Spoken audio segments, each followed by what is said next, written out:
What's up, guys? My name's Chase Turner. And I'm Josh Ray. And we're barbers over here at Dogtown Barber Lounge. Located in the Argenta Arts District. In North Little Rock, Arkansas. Welcome to Not Your Granddad's Barbershop. Bam. Episode 5? Episode 5 now. Dang, we made it. We ain't been canceled yet. I had to think. We ain't been canceled. There's only 2 episodes out. We haven't been canceled yet. So there's time to be canceled. Y'all are cracking them out. We're I trying. remember episode 1 a week ago.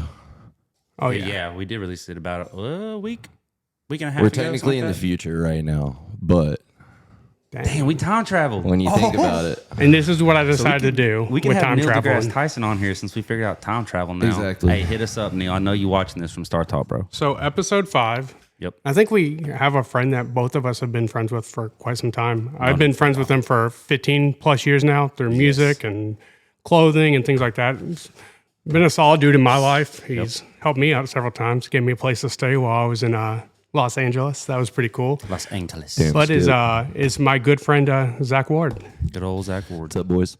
So also How's it been? going good. Yes, sir. How are you, man? Great. I come bearing gifts. You You come look great bearing today. gifts. Yes. Thank you. From top to bottom. I love the product glasses. Thank They you. remind me of like gamer glasses. I'm not gonna lie, of gunners, the ones that like will block out blue lights or whatever. Oh, I'll so take that, like it. you don't get headaches. Kirby But, wears like, them every day. a fire version of gunners. Yeah. I was thinking about buying some, and now I got to buy the product. Are you talking about blue blockers? Yeah. Or is Gunners like a certain brand or Well, something? Gunner is like a brand, but also just like blue light blockers or whatever. Yeah. Blue blockers, they're the best. Man, y'all are talking a language Get 2 I don't for know. $50 online right now. The blue product ones? blockers. Those? Oh, just the blue blockers. Oh, I was about to say not those. No. They got a deal. I was like, I got me and these. Josh both about to get some product glasses. I swear to God, you Hey, almost looked it up. just get them on Black Friday. Black 'Cause Friday? They were $600, but on Black Friday they were $185. But the nicest pair of glasses I ever had, I left in a. But Zach's a baller, so he bought bought them at the full 600. He don't like no deals. I like to call myself a struggling creative, struggling that. designer, struggling asshole. You brought gifts. I like to call myself just struggling. Okay, so I brought you beverages. I know you wanted Liquid Death. I was downtown in the hood. You know they ain't got Liquid Oh, yeah. Death, but they got my favorite water. Got you essentially That a shit is black label. fire. Got you my Ooh. favorite Welch's juice. Dude, strawberry kiwi. I almost was like, yo, give me something with kiwi. But I just wanted to is say, actually my favorite fruit. no pineapple. I don't like pineapples.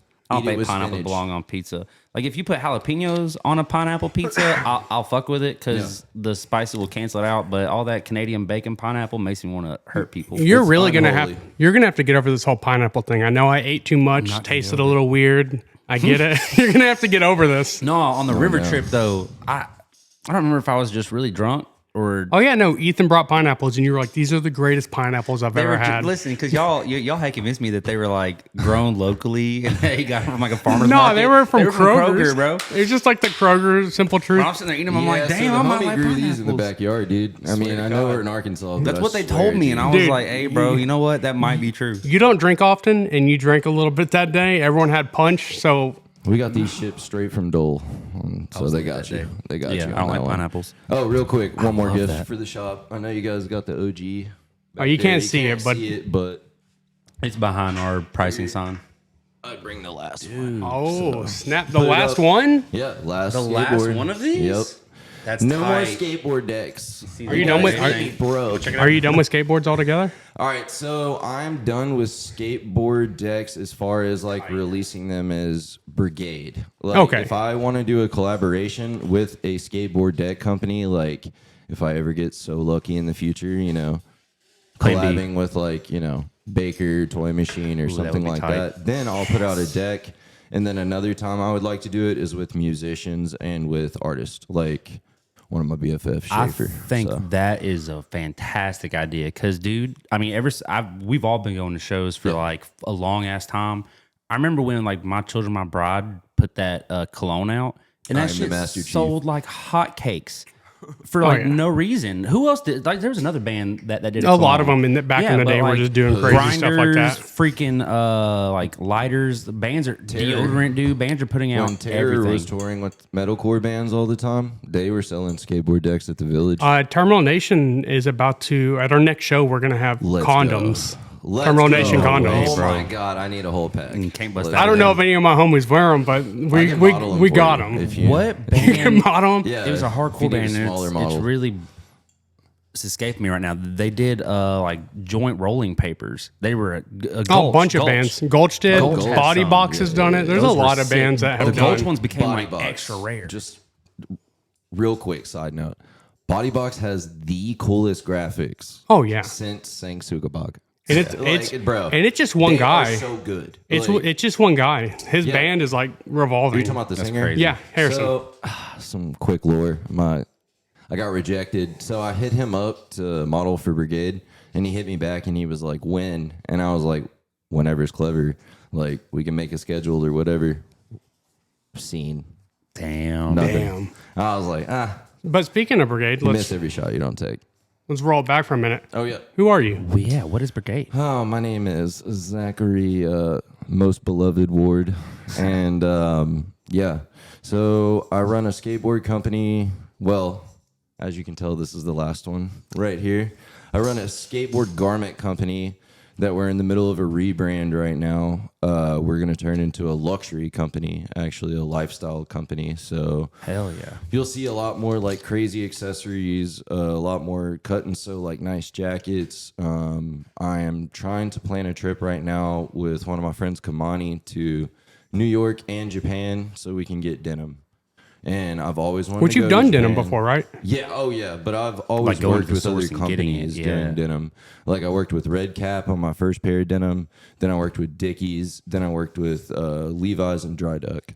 So when it came as far as the Red Cap and Dickies thing, that was just me like going to the store, Okay. buying Dickies, buying Red Caps, and like selling them aftermarket because like I was like, you know, I'm getting a start. You don't can't know beat where to 'em- start almost. Yeah, I'm a Right. skater. I'm like, if you can't beat Dickies, I mean, fuck.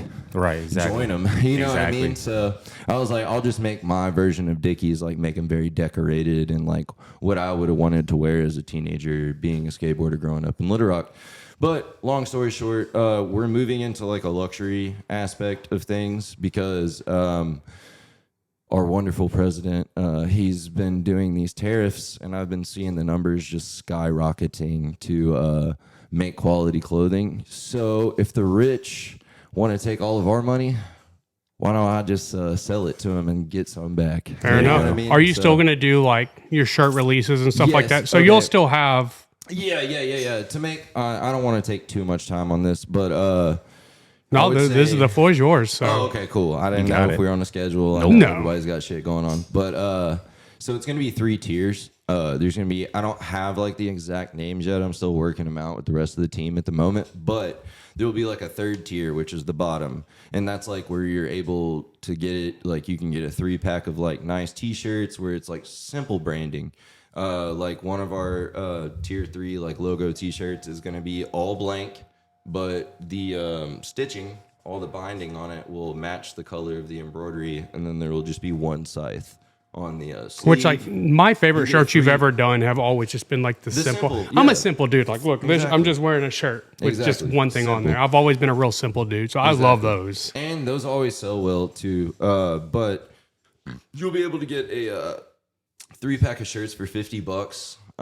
You'll be able to get a 3-pack of boxers for $42. You'll be able to get a 3-pack of socks for $25. And then we're gonna do like single screen printed logo tees and like kind of simpler graphics, kind of more Like your box just, tees and stuff like yeah, that. kind of more of just like the people that are kind of getting to know what Brigade is and don't want to buy into it too much. And they're like, you know, I like what this guy's doing. I like what this team is doing for Little Rock, blah, blah, blah. But I don't really know too much about them, so I don't want to like invest in like, you know, tier 1 stuff, which is like $1,000 jackets and $750 denim and gold chains and rings with diamonds and all kinds of stuff like that. And then there's tier 2, which is kind of like what I've been doing the last 10 years, is just middle of the road, supreme Bape-ish quality. So it's like, it's good, but it's not exactly like Balenciaga or Gucci or, you know, Chanel. It's not to that luxury tier. So it'll be like luxury, then it'll be like collective, and then it'll be like sportswear. So you're going into like yeah. basically showing the entire evolution of like what Brigade has gone through almost from beginning to end, just with like a new brand and almost a new line, I guess. Technically. Yeah. That's really sick. 'Cause Yeah, you can one of sit back my- and think of it like that Oh, as yeah. like you can like even if you weren't there from the beginning, you can almost sort of see the beginning in what the new pieces are going to be. Exactly. That's tight.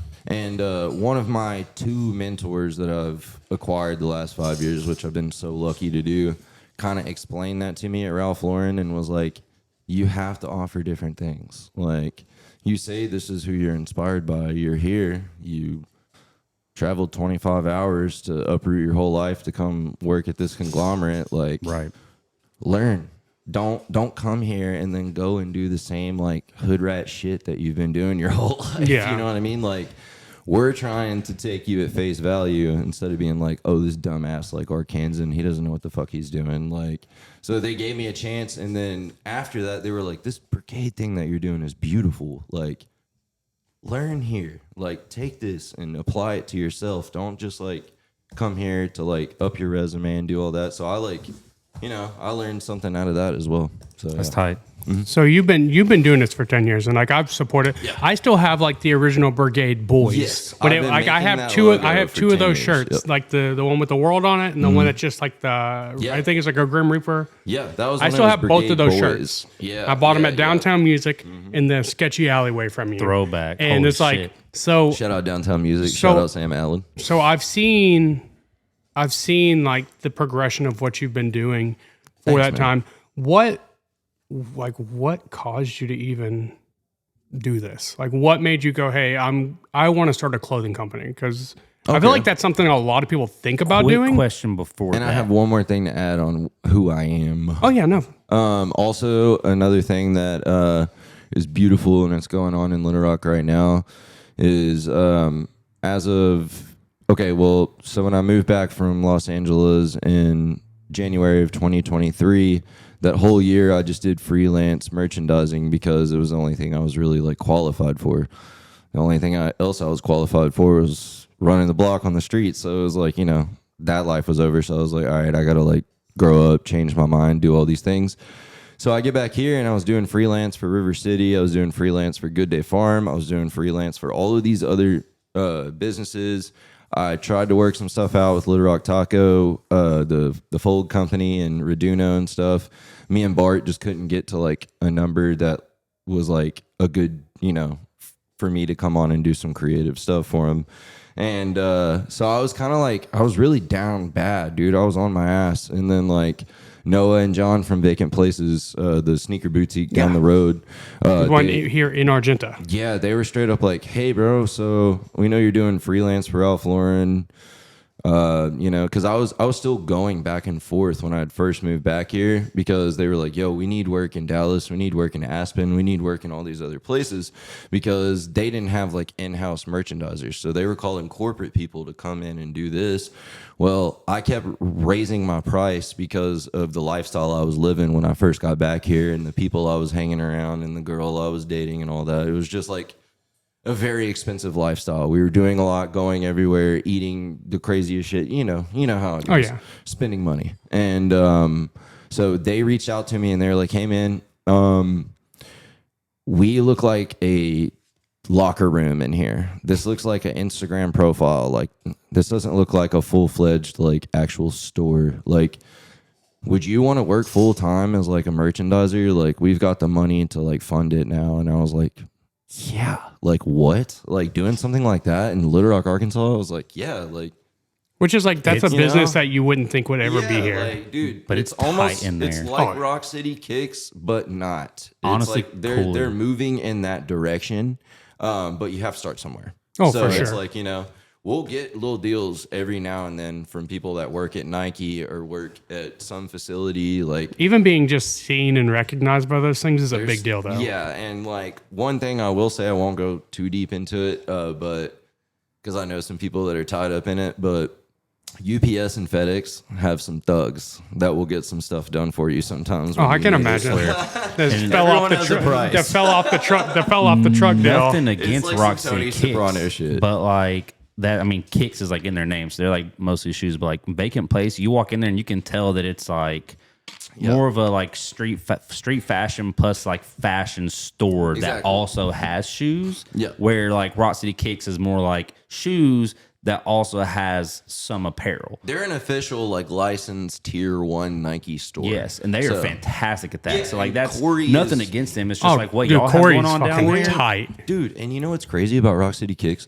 Corey and that entire team, it's been almost damn near the same group of guys for Since the beginning. 15 Yeah. years. Dude, Rock City Kicks, if you don't know, like if you're a younger person and you're listening to this right now, Gotta check go it to out. Rock City Kicks and just talk to those guys. Like, go up there, ask them questions about back in the day, quote unquote. Like, these guys are the pioneers of sneaker culture in Little Rock. Yep. I don't care who you are. And Corey put in his stripes to get that tier 1 store. I remember talking to them like 5-6 years ago, and they're like, dude, we are trying to get like the good releases. We're trying to do this. We're trying. They did it now. Yeah. So it's like It's not trying now. Well, and that's a It happens. testament too. We had Fidel on last week at Awesome. Fidel and Co. Awesome. And we were talking about was how so like cool. a testament, like as somebody that owns a local business, works at a local business, supports local businesses. One of the ways I always judge a local business is turnover.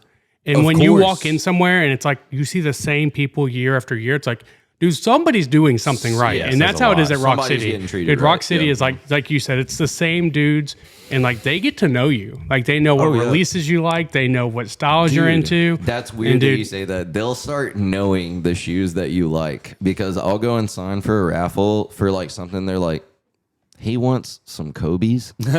This guy, Hey, but which like, Kobe's he's are they, always though? in here for like Jordan 4. I want some of the Kobe's girl are dads shoes. just because I'm a girl dad. Oh yeah, and I'll never hit. But like Kobe if got it's some an fire SB shoes. or a Jordan 1 or 4, I get the call the night Oh, before. yeah. Like, hey man, Hey, your we size your 11 will be shoe. ready tomorrow. I'm And like, the thing is like Corey's one of those dudes that when you see him too, Yeah. dude, he's so fucking nice. who? Corey. Oh, my dude, God, and he yeah. don't even gotta He's be the nice. best. He doesn't gotta be nice, but No, he is. he's the most casual guy too. He was the first dude I ever saw that was like flexing and not trying. Like he was just a flex because I remember like I want to say I was like 22 and I was like, yo, we were standing outside a Rev Room and I was like, yo, are you wearing Gucci jeans? And like I know the exact Gucci jeans he was wearing. They're $950 online, and he was And like, he's just like casually he wearing was them. like, Yeah. oh yeah, these are my beaters, man. He's like, I was doing lawn work Yeah. earlier.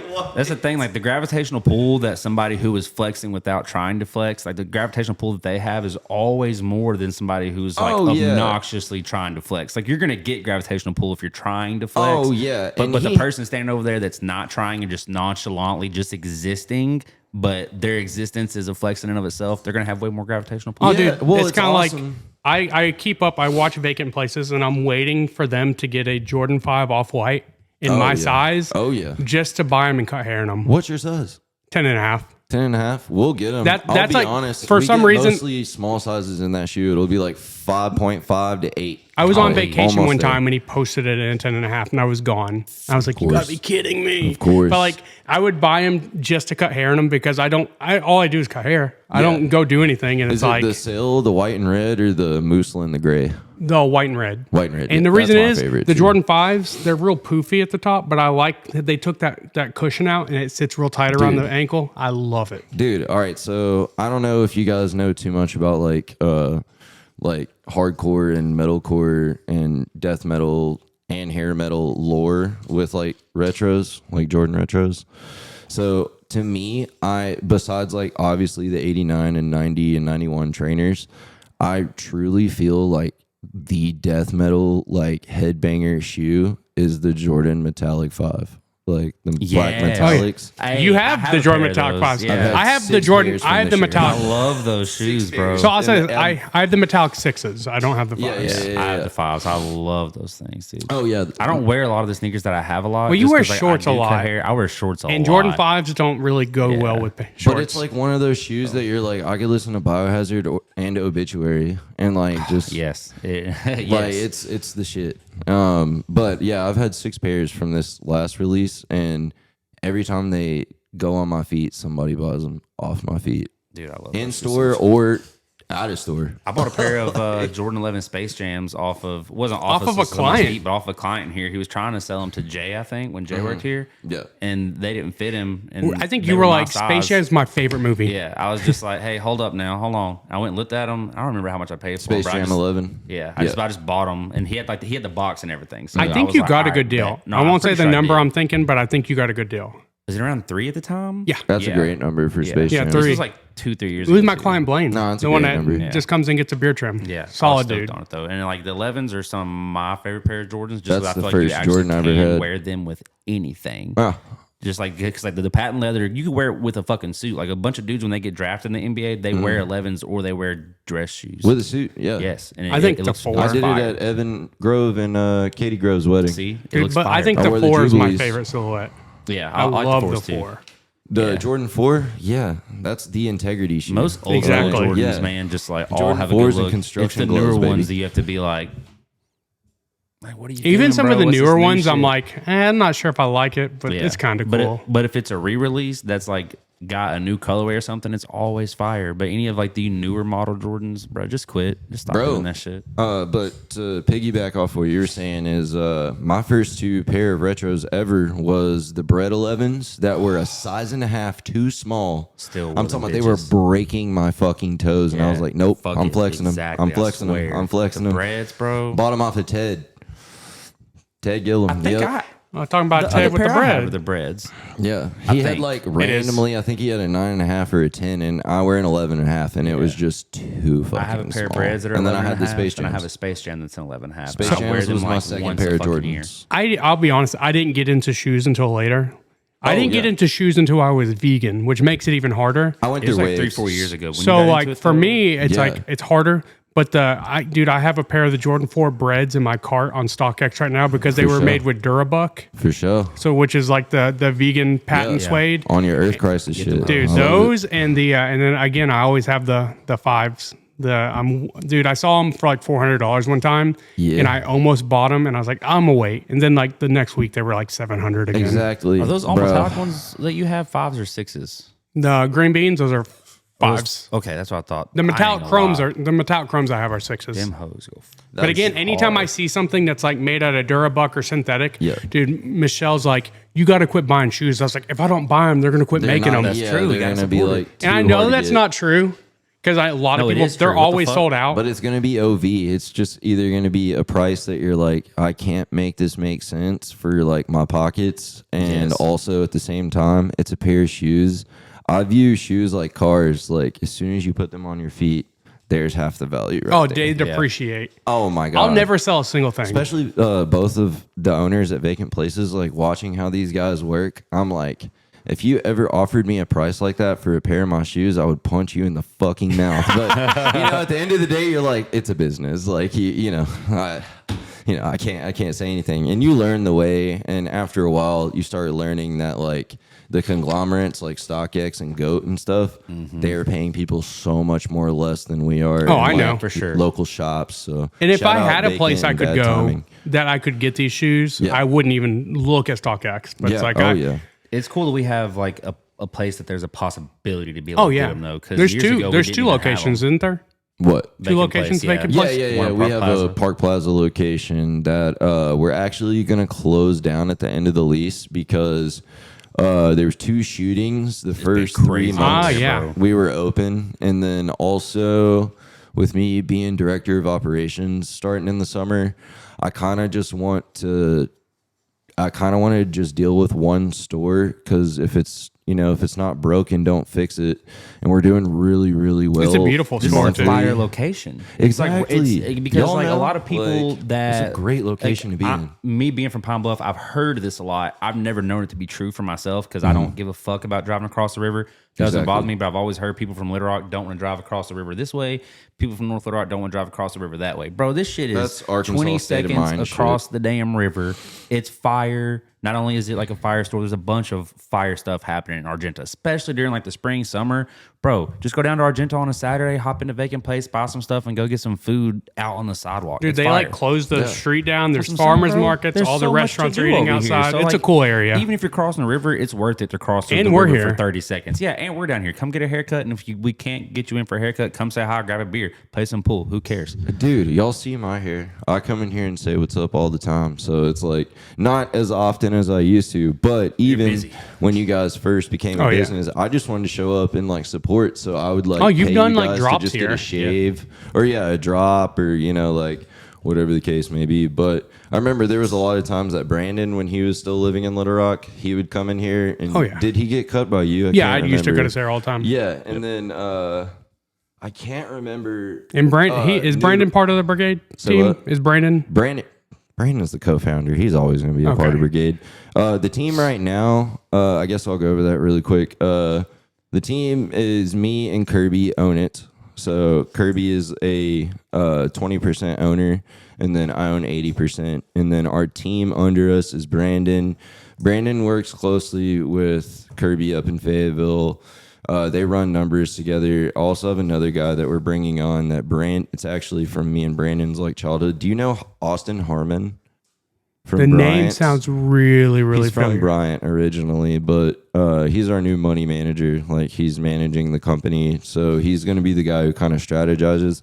He is like a real estate guru. He's going So- to keep stress off of Almost your like a plate. CFO, like a financial guy. exactly, or an account manager, whatever you want to call him. Yeah. He's just the guy who like makes sure our money is good where we're trying to go in the direction that we're trying to go, Hell yeah. and that we're also getting like back benefits and dividends behind that. So That's what's up. That's what's up. So yeah, it's me, Austin, Kirby, Brandon, and then my little brother is coming on, and then I'm also hiring two people to help me like kind of be stylists. Do y'all know Gabe Smith, like the younger dude in the Yeah. hardcore Yeah, scene? yeah. Oh yeah, So dude. he's like a I really love the dude. creative- Love that dude He's a right cool now. dude. He's like a really creative guy, and he stayed at my house like a couple of weekends because he was like, "Yo, OG, I don't want to drive back to Cersei or wherever the fuck he's from." And he was like, "Is there any way I could like just couch surf tonight?" I'm like, "Yeah, it'd be like after a First to Burn show or Terminal Nation or whatever the case is." And he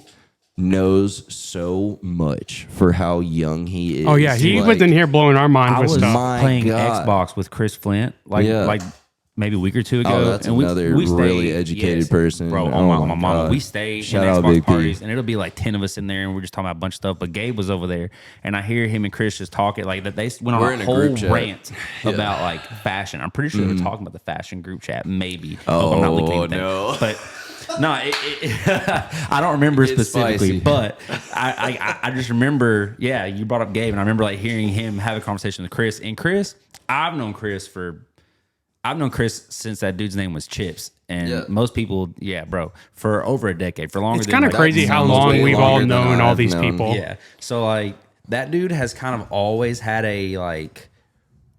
Some people wouldn't really consider it fashion, but fashion is like it's such a wide thing. He's always had like a No, they have fashion, always been he's on always tip. had a fashion forward like way of thinking. I don't know. He kind of reminds me of a vampire.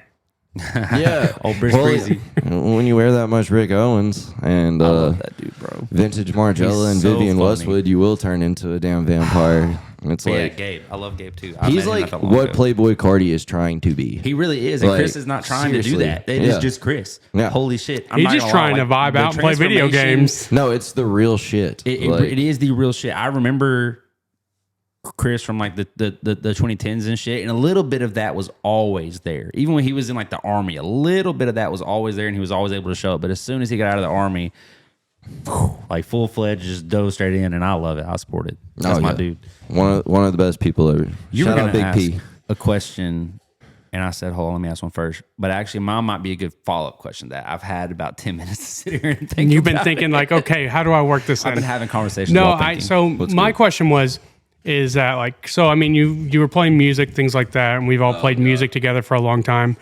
But the idea of starting a clothing company was kind of out of nowhere. It felt like out of nowhere. I don't feel like anybody else in the surrounding area was doing something like that. What like What made you go, hey, I want to start a clothing company? Because I feel like that's something a lot of people want to do, but they don't know where to start. No, it's a loaded question. So honestly, when I was a kid, my first dream was to, oddly enough, be a pilot. So I wanted to really study aviation, and I wanted to fly private jets because I wanted to fly rock stars. Because first thing I grew up on, my dad put in my ear was like Pink Floyd, Guns N' Roses, Pantera, what else? Megadeth, like all the class, Tesla. Hell yeah, all the good shit. Yeah, my dad has really great music taste, like all the way from the 60s all the way to the early 2000s. So rock and roll music in general, period, was it for me. So I was like, anything that I could be around. So I had in my head, I was like, all right, so I'm going to be a private jet pilot so I could fly around Guns N' Roses and shit. That was what I was going to do. And so I was like, realized, I don't like studying. I don't like being in school. I don't like doing all the things that you need to do. I don't like math. You really need to know math being a fucking pilot. And so I was like, you know what? I'm going to be a drummer. And my dad got me a drum set. He got me one of those, not the first act. What's the one after the first act? Is it starter? No. Mapex. I know what you're... Yeah. Mapex. He got me a 3-piece, 1 rack tom, 1 floor tom, 1 snare. Worst snare of all time. Oh my God. This thing just sounded like a bongo drum. It had no coil. There's no there's no tightness to it. So it's like hey, I want a drum set. He's like, yo, we got a drum set at home. Yeah. He was like, all right, you want a drum set? Goes to Guitar Center, and they're like, today only, $59.99 for the entire set. He's like, you bro, know what I mean? He's like, yep, that's it right deal. there. So, and then I started taking the drumming seriously in middle school, and I got on the percussion, drum line at Pulaski Heights Middle School. Shout out Pregnant House. That's what all the other middle schools called us, was Pregnant House, because we had one pregnant girl in 7th grade. Oh my goodness. So we were just by definition then Pregnant House. So but yeah, so I got on the drum line, and my dad got me a really nice pearl marching snare. So I was like, I'm gonna put this snare on my drum kit. And I was like, this is going to sound way better. Not knowing that, a marching kit is 2.5 feet tall or whatever, 2 feet tall. So I'm sitting here just trying to hit it, can't reach the other cymbals and everything. So I was like, all right, so this drumming thing is not going to work because I'm not rich. And I thought it was the drums problem, not me. I thought it was the kit's problem. I'm like, this kit's not good enough for me to learn on. It's when, there's some people in the world who are learning on pots and pans and then become Joey Jordanson or something, you know? But so none of that worked. And through high school, I just started partying, hanging out with you guys. Oh, yeah. Going to shows, trying to claim an edge, breaking 3 times due to cigarettes, not even altering my mind because I was that cringy and lame. Shout out Beckett Byers. Shout out Clay Johnson. Shout out all the guys that gave me hell for that. But I was like, I'm going to be in a hardcore band. This is it. When I found, I started the metalcore band, did the City Screams thing. You're in Something to Stand For. Mm-hmm. We played a lot of shows together. But something, I liked the community and the energy about metalcore, but the only thing to me that there was something missing in metalcore that hardcore had was heart. Metalcore just felt so almost we're not forced. Good enough to be Puddle of Mud, or we're not good enough to be Creed, or we're not good enough. No shade, I love both of those bands. I love them. But we're not good enough to be Butt Rock, so this is what we're going to be. Or we're not good enough to be Metallica or whatever, so this is what we're going to be. Hardcore just felt like it was it was only hard. But still to this day, I'm 32 years old. I can't explain the feeling that I get when you hear a song or a record that sticks with you. Yeah. You're like, yo, this is a part of me. Mm-hmm. So found hardcore, did Motives, loved it, every second of it. It ran its course. I wanted to make my family proud because nobody from my family ever graduated college. So I was like, you know what? I'm gonna go to college. I'm gonna get a medical job, and then like, cause I already knew at like 18 that doing hardcore full time, it's different now. Obviously, we're talking 2011. Oh yeah. It's way Not different right now, Speed. Not right now. Knocked Loose. We're not talking about right now. Like, I know you can change your whole family's life if your record's good enough nowadays. But back then, it was like, okay, I know I'm not going to make a living wage, so let me go get a real job that's going to have like a bunch of benefits and like let me off all the time and do stuff like that, and then I'll come back to this later. So I went to Fayetteville, tried that. Me and Brandon just together is like poison. So it was like we weren't doing like, basically, do y'all have like that one friend where you're like, man, I have this thing that I'm supposed to be like really responsible about and I need to get this done. And he probably got the same thing going on too, but y'all get with each other and y'all are thick as thieves and you're like, fuck that shit. We ain't doing none of this, my boy. We about to party. We ain't gonna worry about it. We're together. Bro, we're losing together. Have you met Stan? Exactly. I played music with him for 10 years. Exactly. We are procrastinators. We all got one. I was like, twin, we're losing together on this one. So I ended up dropping out, moving back, and always in high school, I bought my first Supreme shirt from a kid named Evan Etheridge. Oh yeah, he comes in here. So. Yeah, I bought my first Supreme shirt from him.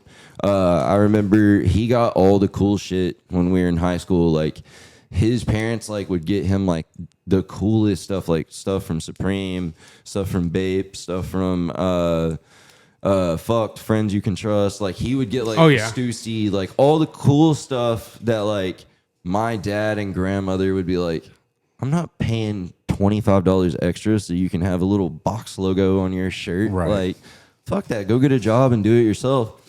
So, you know, I bought a shirt from him and I was like, man, that was in like 2010. And I was like, man, this is so cool. This is like the coolest thing I've ever seen in the world. And I don't know. I always just took an interest in like art and drawing. I doodled like in high school. Kind of conceptualized like fake bands and like fake records and stuff like that, and would just like draw stuff. And then I remember Jungle Juice let me do a couple things like drawing wise, motives. I did all the art for our stuff. It was shitty, but it was like my first, you know, go at stuff. So, and I like the feeling that I got from that. Like when Motives sold out of our first shirts, I was like, ooh. I was like, that was fun. I want to do that again. That sounds really fun.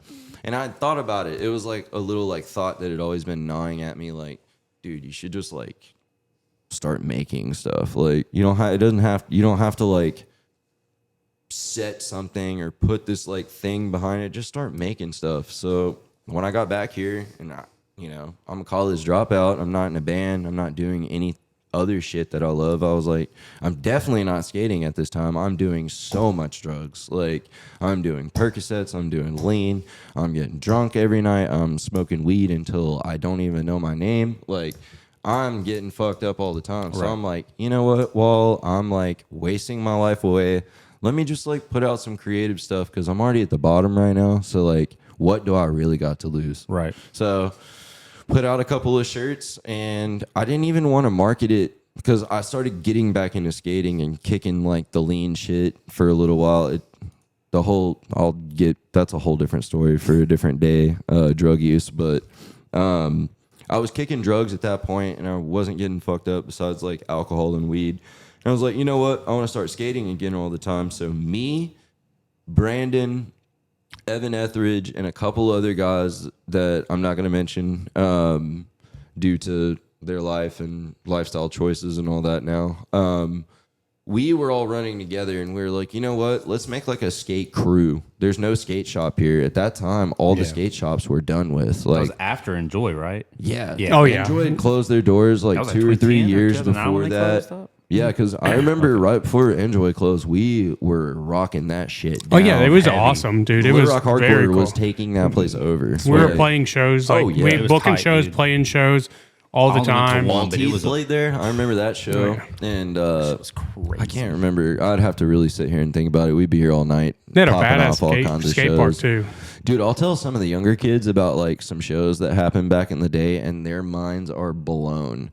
They're like, "You saw who? Where?" Dude, Me and Chris, they flipped that Marauder plate on like bro, Capitol. Me Avenue. and Chris were Like- literally looking at old downtown music hall flyers the other night, Yeah, and like during yeah. the downtown music hall days, me and Chris were both into like more Bro, of like the Cold scene World. metalcore shit. So we're sitting there going through flyers, and like almost every other flyer, me and Chris were like, "Bro, so and so played here. We Stacked. didn't go. $10? What the? Yeah, bro, I saw Cold insane. World at downtown with 30 people. It was Same. insane. It I was was like stage diving on 10 people. We used to get and insane acting like it bands. was 10,000. hell, Marauder played with Oh, yeah. Murder, Death, Kill, Yeah. and Oh yeah, That was one of the flyers we looked at. Honestly, Then Converge, that was like such a big deal for me in my teenage years. But like when Converge played at Downtown Music, Trap Dem was supposed to play, but they dropped. And Converge played like an hour and a half set. It was That's awesome. crazy. It was so cool, so cool. But to make a long story short, so me and this group of guys, we were like, we want to do like a members only like skate crew thing. You don't buy a shirt, like it's not for sale. It's just like if we're get doing given a like shirt. our own Lords of Dogtown essentially. We were like, if you're cool, like we were basically doing like Zephyr Skate Shop without the skate shop. We're just a crew of guys that hang out, get fucked up together, plan parties. A bunch of hot girls come to our parties, and you should too because we're cool. You know what I mean? Like Right. it was very cringy. It was very like egotistical type shit. So I hey, was teenage like, shit, man. We Oh, all did yeah. it. We all did it. oh yeah, and it was like if we didn't like approve of like if we didn't respect you as a person, we were like, you can't wear one of our shirts. Like, and there would be people that like we would catch wearing our shirts, and we would be like, bro, like take it off. Like we will jump you right now. Like no games. Like even Evan, like little ass Evan, like. That man, like, I love you. He used to be the biggest pussy, and then he turned into. I'm serious. No, the man turned hard as nails in like 2 years when we were doing all that shit. So, after all that was said and done, I started planning parties every month because I kind of wanted to start getting on like a drop schedule of dropping shirts, but I still didn't really care about the clothes. I was like, you know what? you It's like something the to do. lifestyle. Because the Yes. whole rock star It was thing. a It's like, life- I wanted to be a rock star. I'm not lifestyle doing it through might not music. make it. Yes. I'm not doing it through music. Yes. How else can I do it? Exactly. Thank you. You're one of the first people that have like said it, and that's like. Oh yeah, clear no, as day. I've Yeah. always acknowledged it, and I think Yeah. that's why, like in the beginning, it was very much hardcore centric, because it was like, yo, these are the homies I play music with. These are the people that have supported me. I want to support this, Yeah, exactly. and it's always been. I mean, hell, even like the collabs you've done with like musicians Yeah, and things yeah, like yeah, that. yeah. So A lot of people- I've always viewed it as like it's like a streetwear, but it's definitely like rock star attitude for stuff. sure, for sure. It's like, do you know the brand Stray Rats? Yeah, A lot of people have come to me and been like, bro, you kind of remind me of like Stray Rats. And I'm like, I respect take the it. fuck out of Julian Consuegra, so I'll take that. So I started doing monthly parties and all that stuff. And eventually, like, and there was crazy parties. It was insane. Like, cops definitely shut it down every time. It was just how long could we party before the cops were going to shut it down. There was fights between girls. There was fights between hoods. There was fights between personal friends. Dude, our parties got crazy to the point where it was kind of like people were like, bro, you're going to your Brigade party? That's kind of ratchet. Like, damn. They had a shooting at their last party because we did have one shooting altercation with Evan Etheridge and another guy that I won't name because he's on some other charges right now. For you, my boy. But we're actually homies now. So people started showing up to the parties and they would buy the shirt and then leave. And I would get so mad. I would get so offended about it. Like I would be like, what the fuck? I bought all these like tiers of liquor. Like I've got like all the way up to like nice like Hennessy XO and like all the way down to like, you know, old granddad. Like you could get any type, and I'm like, it's all free if you just buy a shirt and come in. And they're like, bro. And I remember one of my friends, God bless his soul, Jordan Wilbur, and he looked me in the face and he goes, bro, we don't want to come to your parties anymore. You should just focus on the clothes and stop partying. And I was like, bro, I never felt so lame in my life. Like, I was like, oh my God. I was like, it's over, bro. It's over. Like, and then I remember Jackson and Brandon, they looked at me like at the end of that party when I looked over, and literally we had drank one bottle out of like 35 of them. So I'm like $500-$600 in the hole of, you know, and I'm 22. I'm like, dude, this sucks. Like, You just I spent have all the no money from the last drop on all your liquor, Yeah. and nobody cared. Nope. Yeah. Nope. Not But at they all. cared about the shirts. They just cared didn't care about the t-shirt. liquor. I sold out of t-shirts that night. You know, we made $350 off 40 t-shirts, but I was like, whatever. This doesn't really add up, but it's cool.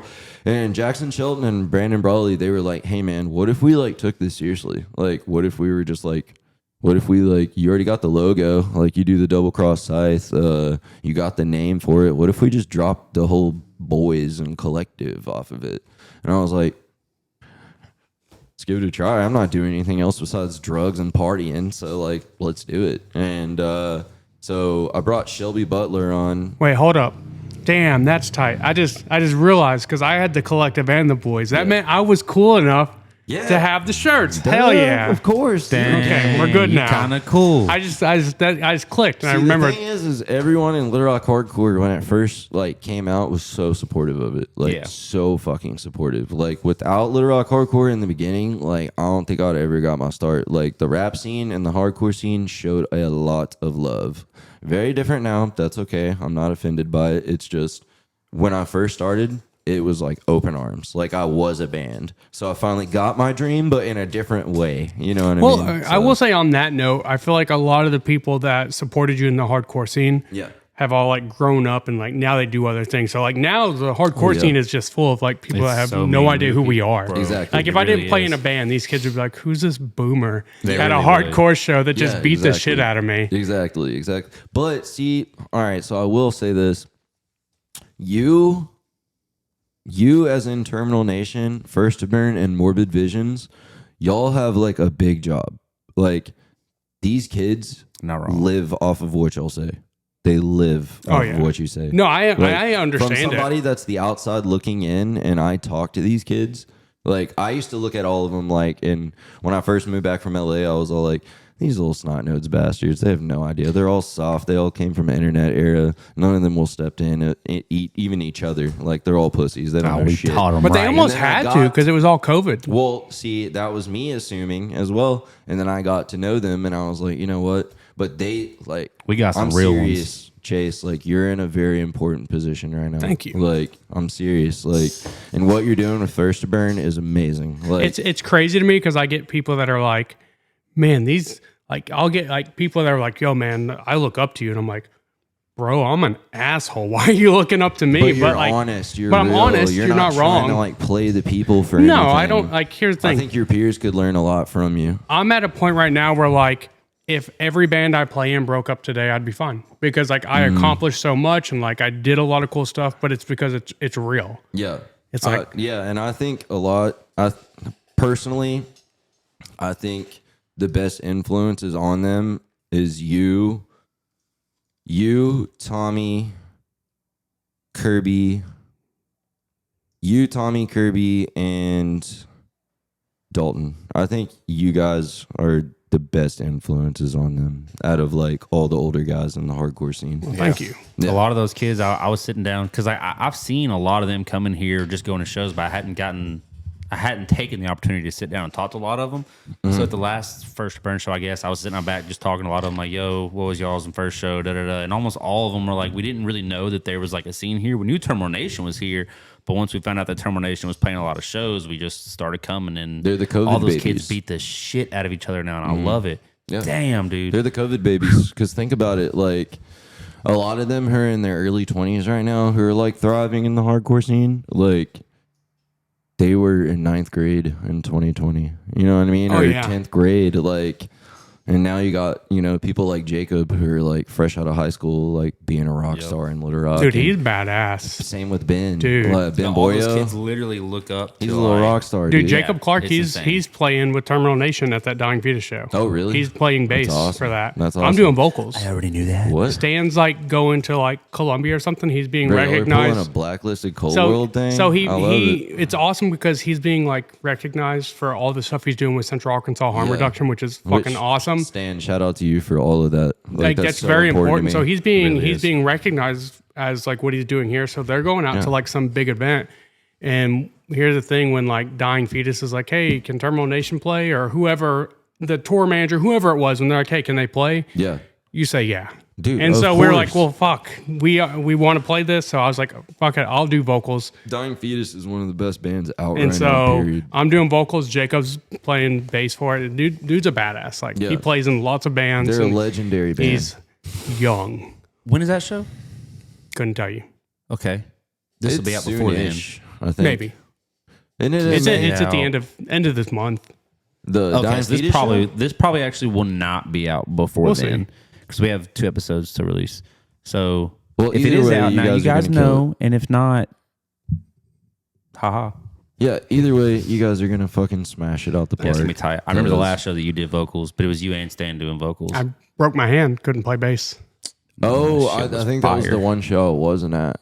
Oh yeah, it looked like My despised God, that icon. Shit was tight. insane. What show was that at? It was that the Vino's? Rebuild the Stage. Vino's. Yeah, Rebuild it. I wasn't because I was living in Los Angeles at that point. I think, or no. That was before. That was like 2019 or some shit.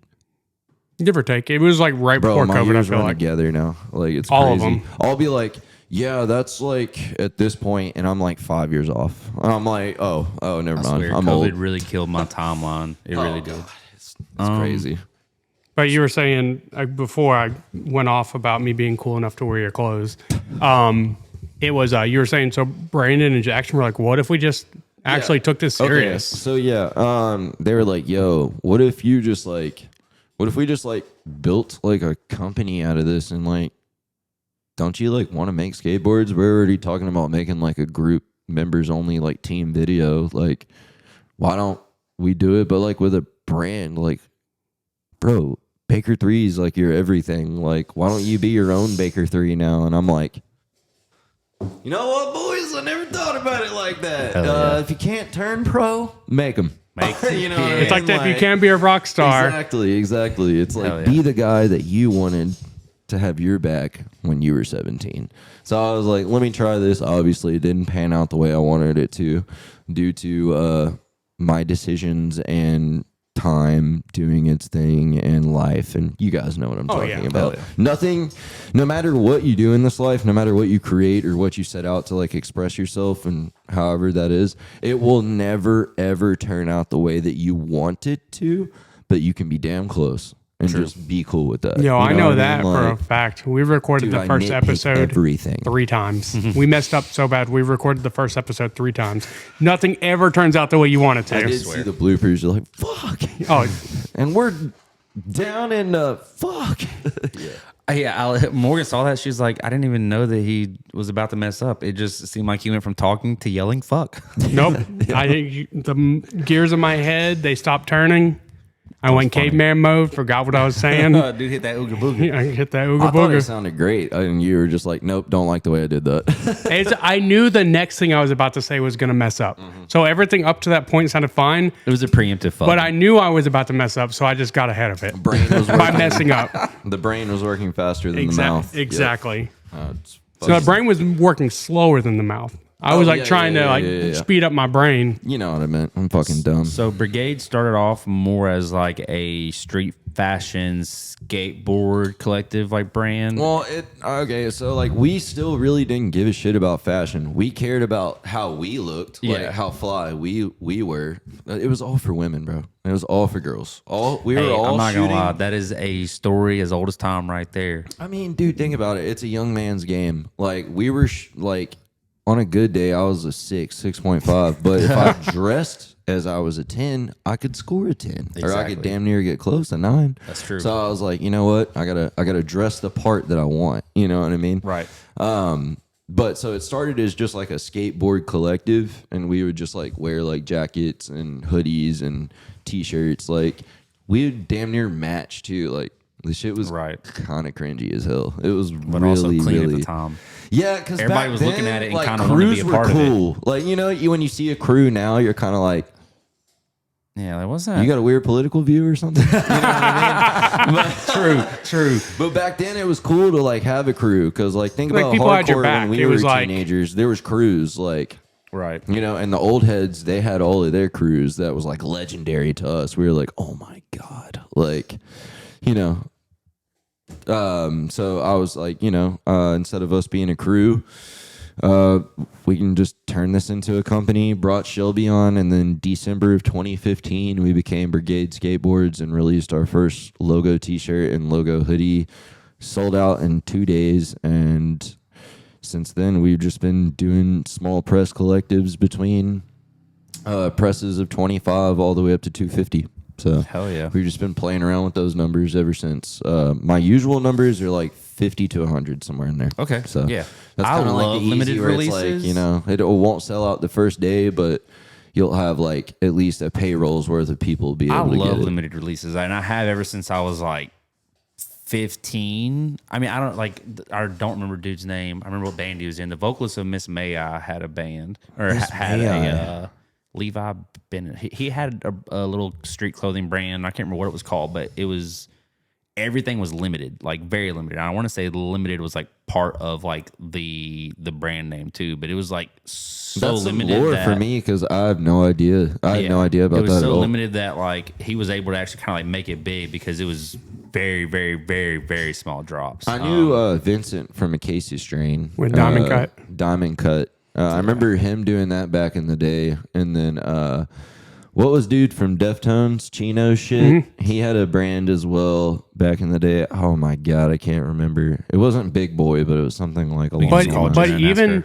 but even like music, like everything that you've ever bought from a band has been a limited release. So Exactly. it's True. like you've like basically be like, hey, I got that shirt that nobody else can get now, and that's cool. And Exactly. so, And honestly, like outside of our world, like us three, the whole heavy music scene, people love Brigade, man. Like, it's like if they're just like a Little Rockian, like, and they're like about Little Rock, and they're like, Yes. they love repping it because it usually has an LR on it, Yes. or it oh, has like I still some rock it. love letter So. message to Little Rock. And I remember when I first started pushing like a Little Rock attitude, or like the human condition of Little Rock.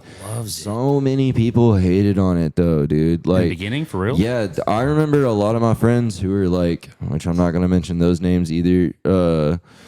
I remember back like when the rap scene was very heavy here. I remember when me and Stan and Evan were kind of trying to like push that together. Oh yeah, it worked Like, well for a long time. No, it worked for a little bit, but like a year, like on it.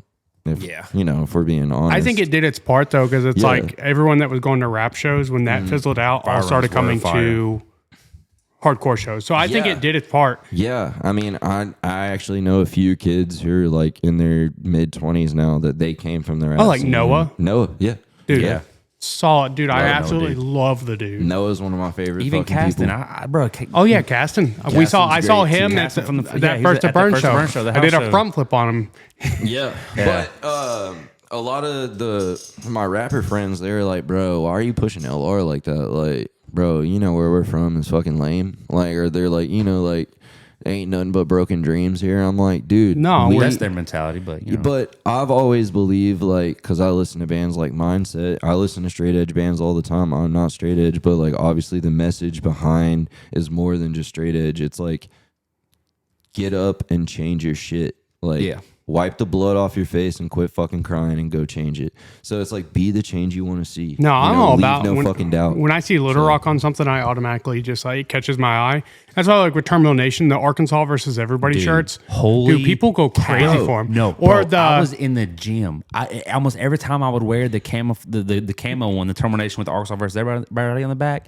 I had people offer to buy that shirt off No, of my yeah. back, Or the- almost the- every the- single time I The wore it, camo dog. one for sure. we did one. They're like, "Yo, where'd you get like Arkansas versus everybody? I love that. Where'd you get it?" I'm like, "Hey, man, I thought this Bryce band, Mitchell like- was going to be in that bitch. dude, eventually. we almost."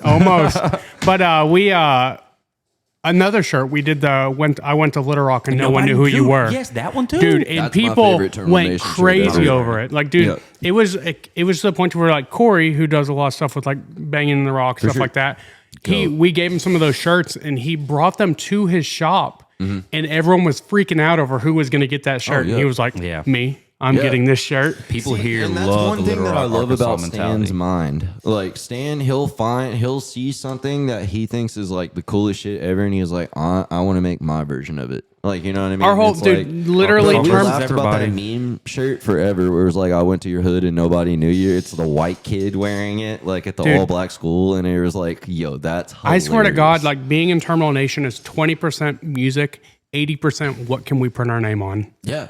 Dude, I love y'all's marketing, especially it's with the fun. deodorant on the last tour, or a few tours ago. But like, yo, that was the truth. The lavender. One of the ones deodorant. we were going to do and never came to fruition, I'm so upset about, is we were going to get pens made.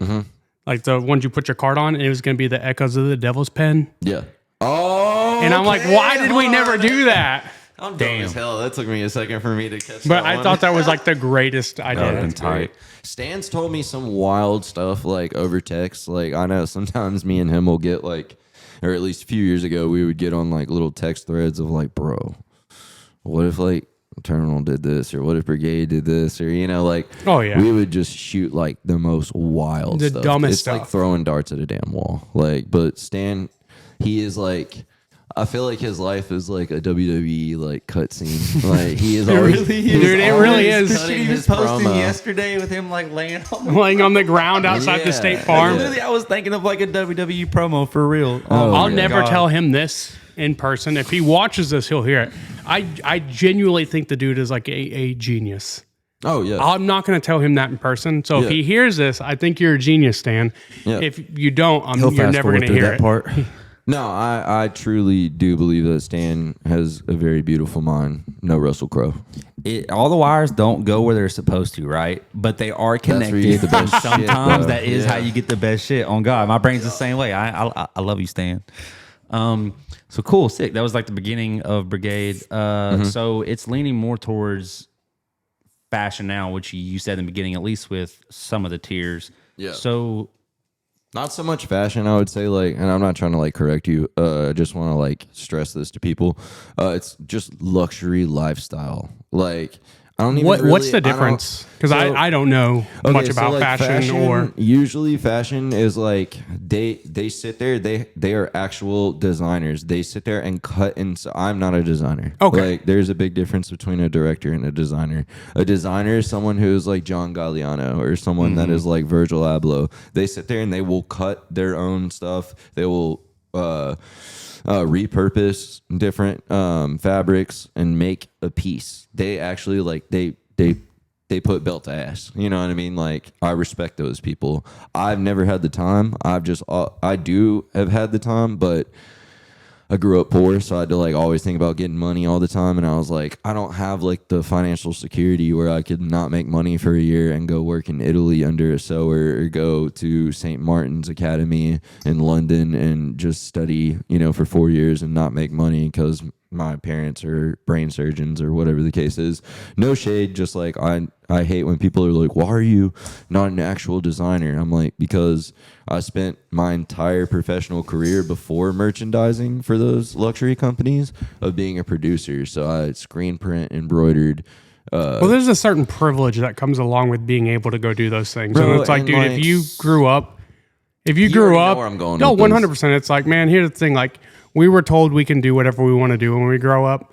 Reality of it is you can do what you can afford to do. true. Yes. And when you're 16 years old and you're having to work, You go to Walmart because and get you a Gildan need to buy heavy shirt and go clothes. screen print it. And- Yeah. exactly. So That's it's what like you do. there's a level there that's like, hey, like I'm sure you would have loved to have traveled somewhere and learned how to make these articles, but Yeah. it's like, Oh yeah. It's guess like what? when I couldn't, but you know what I can do? I can put my name on this and I can sell it tomorrow. So would you consider brands like Balenciaga or like Gucci, even whatever? Would you consider those luxury lifestyle brands, or do you consider those fashion brands?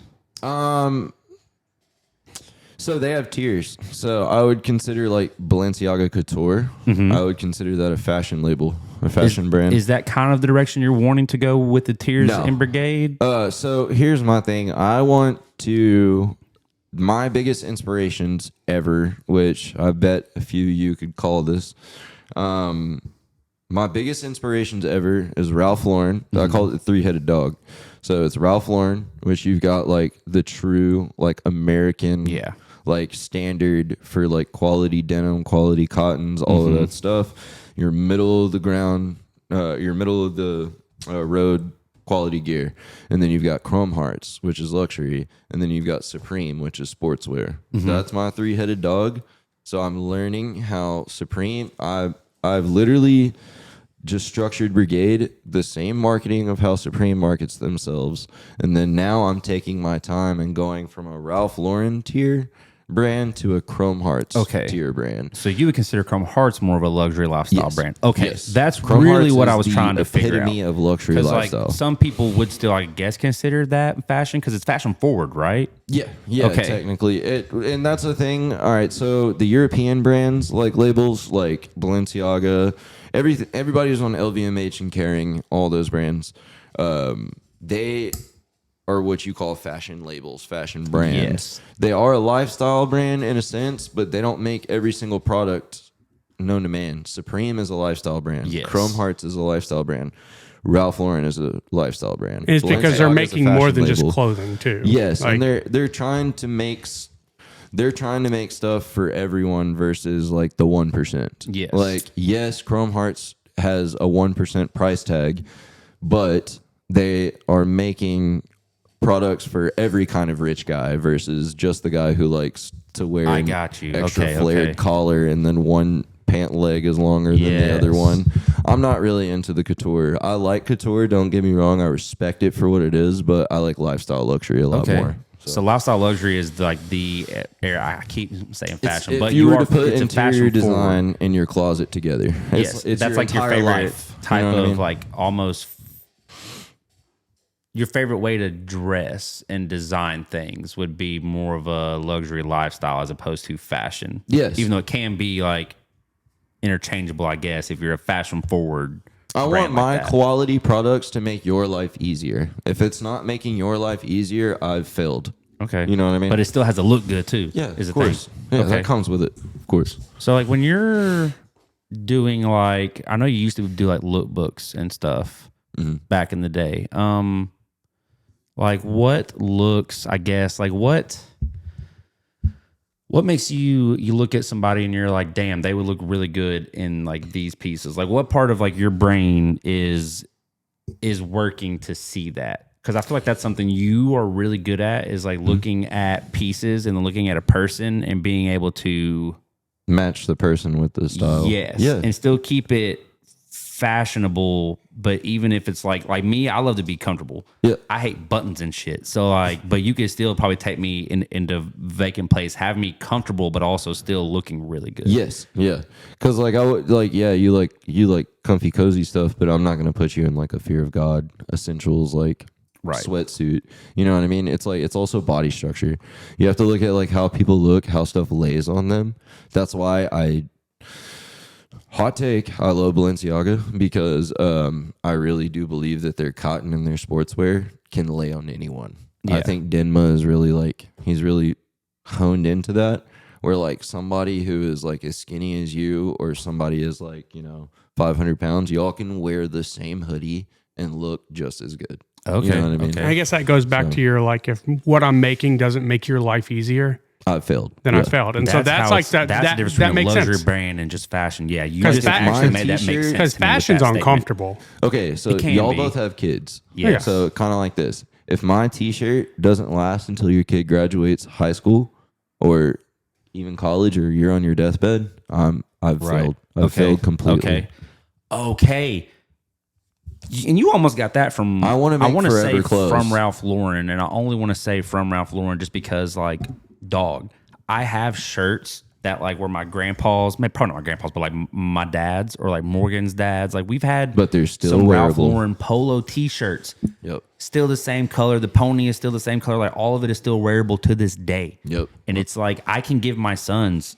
I have actually. My sons each have some of my old Ralph Lauren like little. Yeah, same with pony my shirts. dad. My dad Okay. gave me his polo from the 80s, and I still have it in And my that probably closet like to this embedded day. that into you too. That you want to like, even though you are making clothes, like that's has to be a part of it. It Bro, has to I'm so last. lame that I'll look at those T-shirts and a little tear will come down my face. No, I'm that's like, not lame, man, bro. I love this. That's like that as No, I I get think that's older, cool. this went through my dad's life experience as a young man. This went through my experience as a young man. As we get And older, if stuff I like ever that have really kids, that's hits. going to go through their experience. You know? like when we're younger, we're like, that's so lame, dude. That's stupid. But as like an older person, no, like I say older person. I just made it's like, myself Dad, old what do as you fuck. fucking play golf? Why do you have this shirt? But dude? that stuff, like it hits when It's you're because it older. lasts. It's like, so you get like truly a lifestyle brand. You get people that spend money because those weren't cheap shirts then. They're not cheap shirts now. Yeah. But you pay for something that's going to last. Dang. And like, I'd like to show you all more Chrome Hearts as time goes on as For well. sure. 'Cause Oh, I think yeah. you Dude just guys, made me understand like what a lifestyle brand is in No, 30 yeah. seconds. And That's it's like, crazy. I was sitting here racking my brain and he just poop.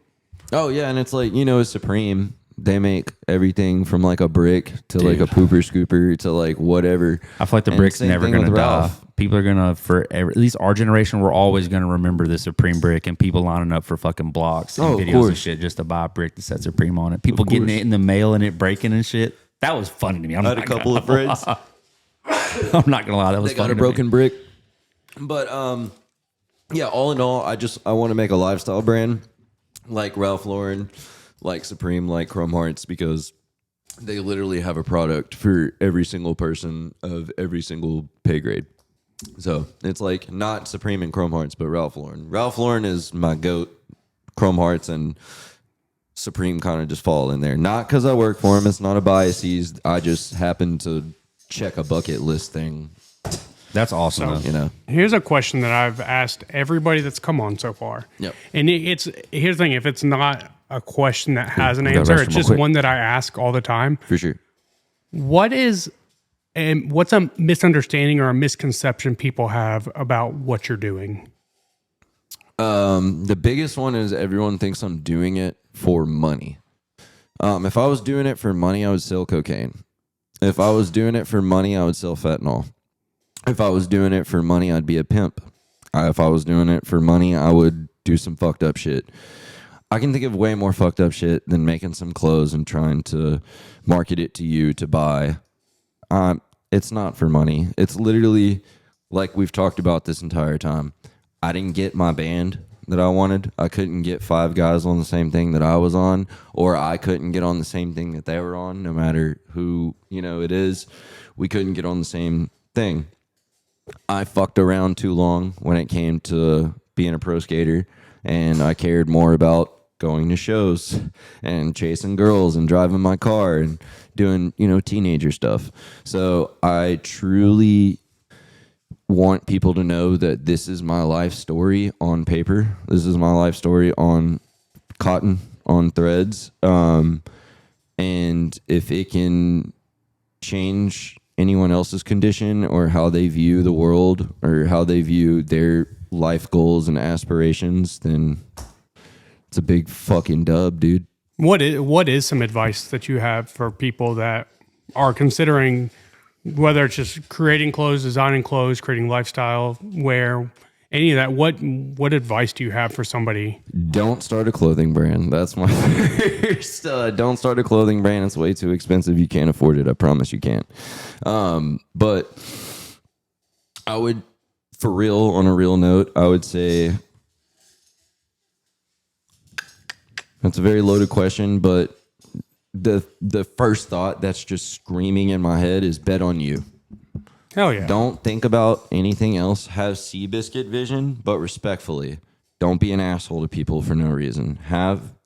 You have to have reason behind everything that you do. There has to be a reference point. There has to be something that you're trying to carry out, a message that you're trying to convey. Because if it's random, it shows. Exactly. Yeah. Bet on yourself. And I promise you, even some of your best friends that you spent so much time and put all your love and tender care into will turn their back on you and tell you that you're being a certain way or you're being this type of person because they think they've had you all figured out when you're really just the same kid or the same guy that was like trying to make stuff and trying to like make a way. You just found a different outlet to do it. Exactly. It's just like, yeah, I'm not your number one stage diver anymore. I'm sorry. But everybody bet on yourself. Like, and I think that's literally, and be confident in it, because the great Stan Lee said once, If you think something is fucking awesome, it's probably because it is. Man. You genuinely. Damn. I'm serious. I wish I could have come up I with can that. see the hair standing up on my arm right now. Seriously. Yeah. And like, if you genuinely think something is awesome and you think about it all the time and it gets you excited, like the first girl's like phone number you got, or the first time you stayed out all night without your parents knowing, or like if you get that type of feeling when you're making stuff or making this creation, you've already won, because you don't have to convince people that something's good because it already is That's good. You know what I mean? That's deep. honestly like Yeah. kind of like with the podcast. Like, I shit you not, like I've wanted. I'm so glad you guys I've are doing wanted to this. do this since I started barbering, because I saw like going into a barbershop, I saw how integral of a part of it, the community it was, but that community Culture. stopped and ended at that door. Yeah. Meaning that like the people that sat in my chair got to learn something, but the people that Exactly. never sat in my chair never heard these stories, never heard what I was going through. I never heard Yeah. what they were going through. And so I've wanted to do this for 9 years now. And every time I brought it up, everyone's like, that's a cool idea. Like all the barbers are like, let's do that. Until it's like, all right, cool. It's going to cost this. It's going to take this much time. It's going to do that. And then it fizzles out so fast. It does. And it was because I couldn't do this on my own. I could, but this is such a learning process. And when you have somebody that you can bounce ideas off of, such like Josh, Of course. I Strength in literally numbers, brought it baby. up. I brought it up for like the last time. And I was like, guys, I want to do a podcast. And Josh just looks at me and goes, how much? down. He goes, no, he said the one thing nobody else ever said was, how much money does it cost? Yeah. I don't care. Yeah. I said, fuck, let's do it then. And I Let's think go. like literally like we were like, all right, cool, let's start looking. And We the had this shit next ordered within a day, week, dude. It was the nuts. next day I bought equipment. Yo, Spent got sure thousands mics, of dude. You're dollars. on- you're already on the I mean, up. we literally spent thousands of dollars on equipment we have no idea how to use. Like we're still learning how to do this. Damn, we're dumb. We are, but it was just like I felt so passionate about this because You got something to say. Yeah, for sure. I have something to say, but I You also think have something to I show. think Exactly. I Other think people have stuff other to say people too, have and something to say. Exactly. And it's just, But like you're a part of Little Rock as much as anyone else And is. so- So you're trying to the showcase idea of what we like got. people being looked over in Little Rock, or of like you like you said, you had some friends that were like, why are you Flyover repping state. Little? Yes, exactly. Why are you repping Little Rock so hard? Because it needs to be represented. Do you know how much good shit, which we all do, obviously, we're all from here, we've been here hell on time. I'm gonna do my Kanye shit like one of my best friends calls me. I forgot. Never mind. He said But- Kanye in his mouth. And No, like, this think is my of shit think right of now. how many good businesses have come and gone Yeah. in Little Rock, and if they had an A outlet spotlight. Yeah. to come on and say, hey, this is what I do. This is how long I've been doing it, and this is why you should support me. Yeah. They just had one person, the right person, do that. No, then yeah, I true. think that would have changed the trajectory of what they're doing. And we see that now, even like the Mighty Rib on Facebook. Love the dude because he's like going in and supporting local businesses, local restaurants.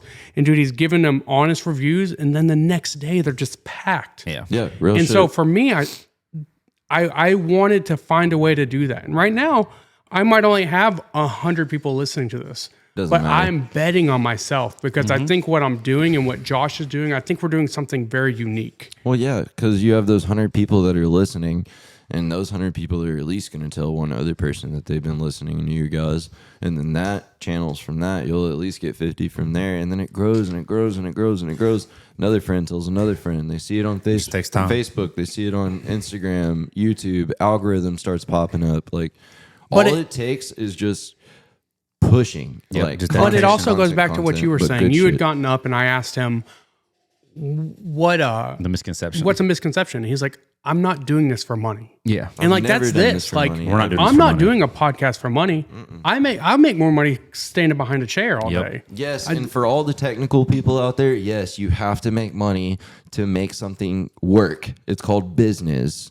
Business. Look it up in the dictionary. I swear gotta to spend God, money to make money. if you learn something today, it won't kill you. But I do understand that you have to make money with it. But my whole goal in the first place was to create a skateboard lifestyle and talk about the punk and rock star lifestyle that we've lived in this little flyover state that no one ever gave a piss about. Yep. And we're like, you know what? There's real energy, there's real attitude, there's real talent here. But like We're the trying to whole change like, the flyover Boom. mindset of it. Exactly. the whole thing of like If I gotta be Eminem, I not will doing be. it for money means that like I can be wholehearted about this. Like I can say things people might not like. I can say things people will love.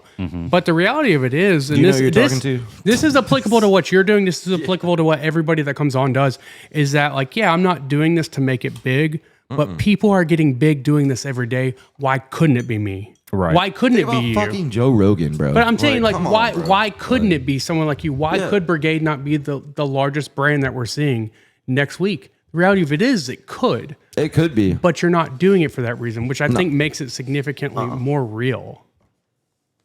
Yeah, and I think that's kind of the whole reason why I want to move in the luxury aspect of things and move into that window and that place is because if I am going to make money and I am going to grow this and it's not always just going to be a local brand, it's not always just going to be like a powerhouse in Arkansas.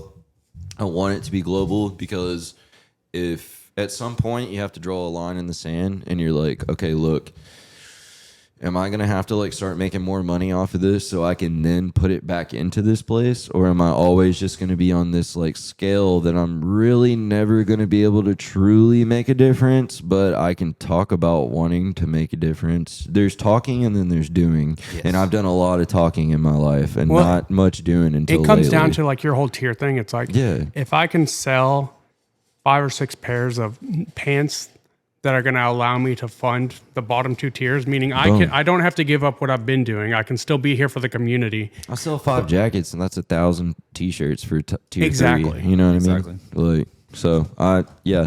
And the last thing I was gonna say was you were talking to me about something I can't remember about exclusivity, and then we got on a tangent. It doesn't matter now, but.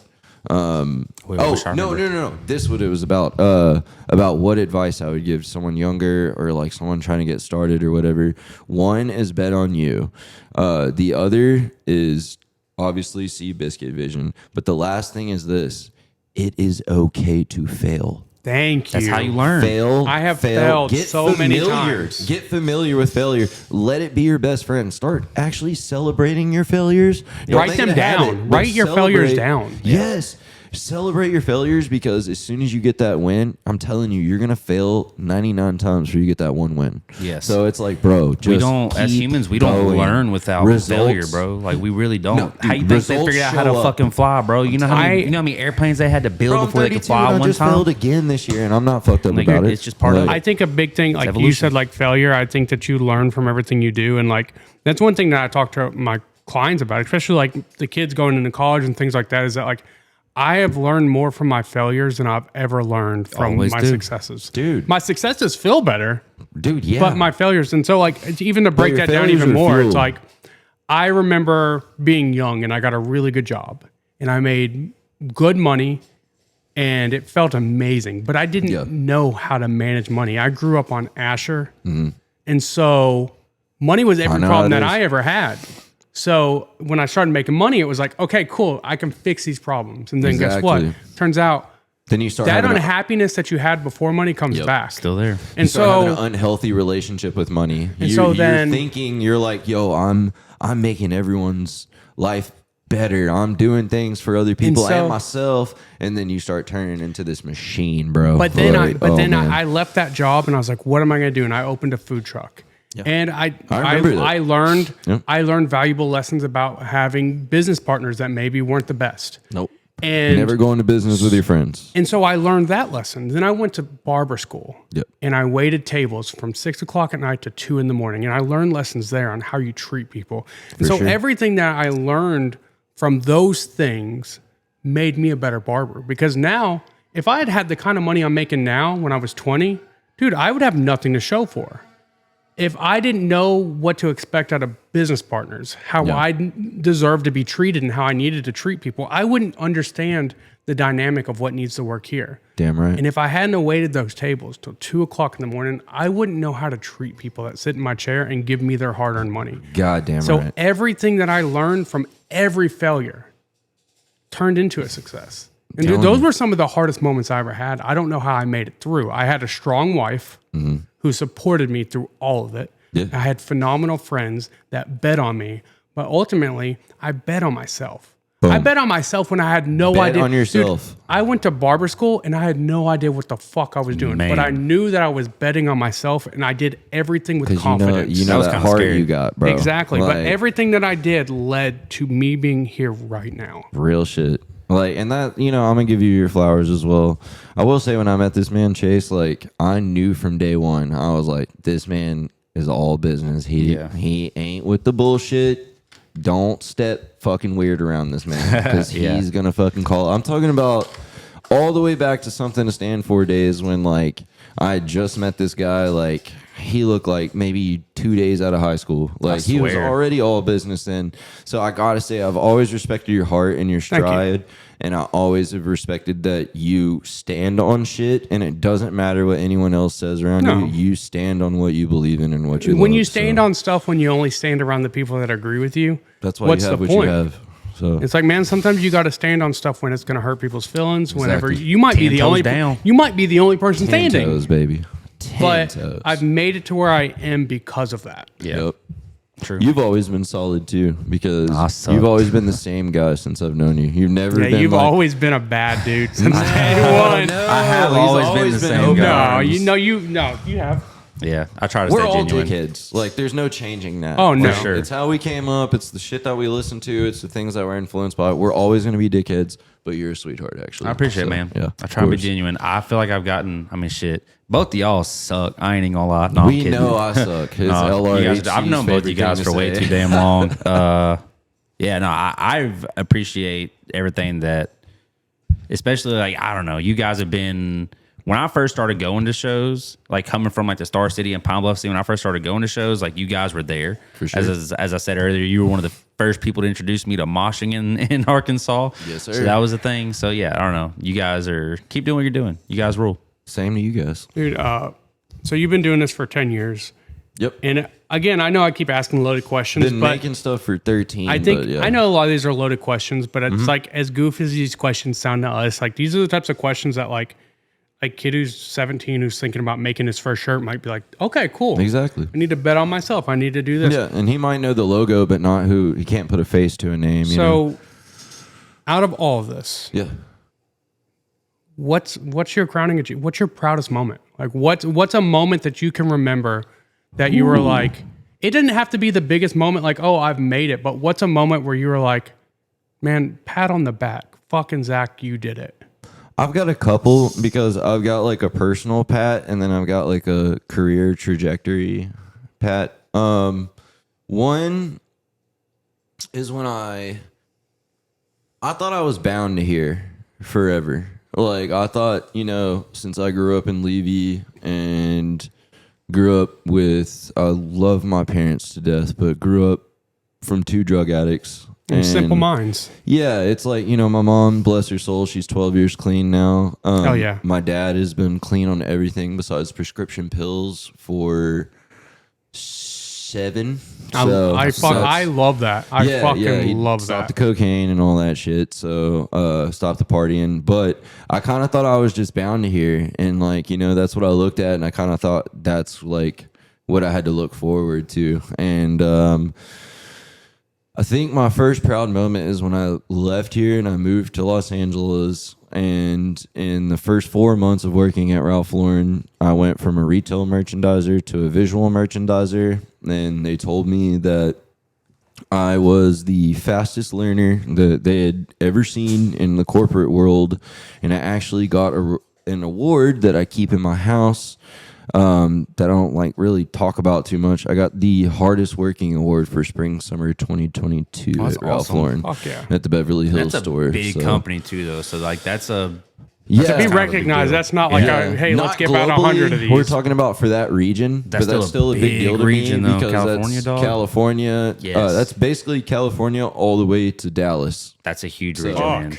It's like there's a West region, East region, and EU region. Okay. So it was That's a like big I got chunk of hardest America. worker of any worker in any store in half of the country. So That rules. was probably my most proudest moment professionally and working in fashion and luxury and retail and all that. And then I think my most proudest moment personally is, oh man, there's a couple of things that I want to say. Like, I want to say, like, one is like bringing, like, I don't want to say this because, like, and you guys, I would love to, like, debate about this right now. Like, I know we're homies chilling, but, like, if you tell me, like, please tell me if I'm tripping. You need to be like, Zach, like, you need to get off your fucking high horse. I truly believe that I put money into the hardcore scene when it was dying. I mean, Bringing, I don't really like, disagree. Brigade Fest and No Warning and, like, all of these things. I think feel like that was, played like, a kind of pivotal the role in a lot of things that were going on. And I think that, like, at a time when Arkansas was completely looked over, like, even for just like that period of time you did it, For sure. I think it definitely played a role in what we see now. It's kind of like, I have no issue saying that, like, and people might get upset or butthurt about this, but, like, I have no they're doubt in my always upset with mind me. that hardcore in Little Rock only exists because of Terminal Nation. No. Like, I have, so totally I don't understand think there's it. anything wrong with, like, giving props. There wouldn't be band culture. I'll tell you that. I don't think there's anything wrong with giving props to things that were pivotal for the moment at that time. And when I say that, I don't mean no, you did it at a time. Hardcore back. That was Evan and Stan. But what I'm talking about is, like, when You paid for stuff they when had nobody no else. money. Yeah, and I You paid made for some money stuff- for myself. I remember was like, Brigade I got Fest you. 1 and 2. I remember Fall Fest before that. So yeah. So, like, I'm I not- think yeah, with the I remember Brigade that stuff, shit. it's like you put money into something where nothing was happening. No, and Like, there was maybe 5-6 shows a year happening. So no, I don't think there's anything Yeah, wrong I with I being lost like, that. 10K the first 2 years of Brigade Fest. oh, I know. I don't disagree with it. Like- I've actually heard other people. I'm trying to remember who it was. I probably won't come up by name even if I do remember. But I've had someone's even mentioned it about me. I was in some Facebook thing and someone was like, "Bro, who are you?" And it was like a music based group page for like here or whatever. And someone was sure. like, "Yeah, that dude's been going to shows for like 20 years and he like financially backs a lot of bands in Arkansas just because he likes them." So fuck off. But like I've hered people say similar things about you before. So I don't disagree with that. If that was something I disagree with, I'd let it be known. I don't. Oh no, yeah, and so that was probably my most proudest moment was bringing No Warning here because and shit just was like fire. making Brigade Fest into fruition, which then graduated into Banging in the Rock, and I was gonna be a part of the Banging in the Rock stuff. It was just like with me living in LA and them doing everything here, it just didn't work out. And plus, like the whole Banging in the Rock thing, it doesn't matter now. Like everybody's over it. All my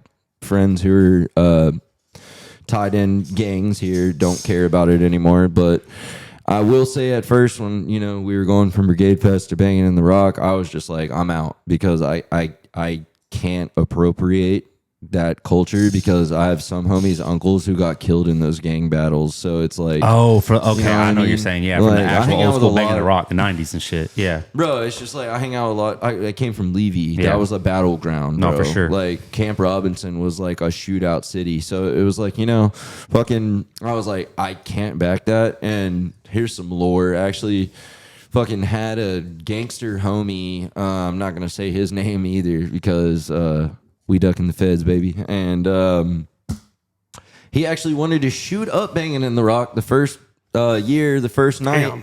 And I told him, do not do that. Because Well, we if you do appreciate that. you're going to have to shoot me first. Yeah. Like, I was like, you're not going to do that. I was like, these are just, no offense. I was like, these are some white dudes who are disconnected. They don't understand. They just thought it was witty. It was cool. Like, they really don't mean any disrespect towards Yeah. it. They're not like, haha, let's make something funny out of this gang war. Yeah, Like, no. Nobody's trying to disrespect no the one's 90s culture trying to- of what yeah, happened in Little Rock. no. Because you can look up the actual history and the lore of like the OG Banging in the Rock. Like there's documentaries on it. So you But can. it's like we all know these guys personally who do Banging in the Rock. So Right. it's like we know It's not on that- some like hater gang shit. It's not just at all. It was a witty This name. is literally for the city. They just don't understand. Our They don't- banging is different, bro. We're talking about moshing, okay? I will say We're the talking about first. spin I'm kicking saying in the they don't pit. understand because they've never had to experience something like that. It's Right. like me either.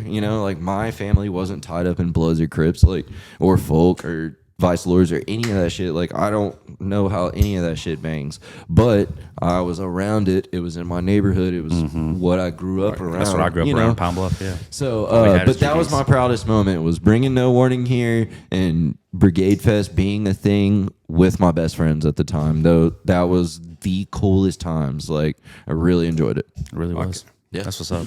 10 years ago now. You're Crazy. gonna ask that cool question you ask everybody.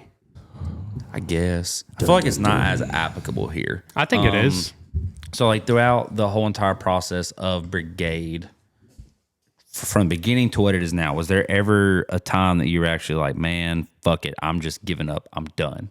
Yeah, bro. What time do you want to know about? That's why I feel like it was not applicable. Just because, like, throughout the We're whole almost to entire double story, like, it digits is now. applicable. But like throughout this podcast, we've almost heard a couple of instances where it's like, bro, I'm down on my luck. I don't want to do this anymore. And other people, Yeah. it's great that you had friends there to continue to push you. Because Yeah. like a lot of people, they'll have their parents to back them, or like a sibling or something. But not everybody has even one friend to help them. Like, hey, bro, just keep fucking going. So it's a good thing that you did have that. For sure. Like you said, bet on yourself.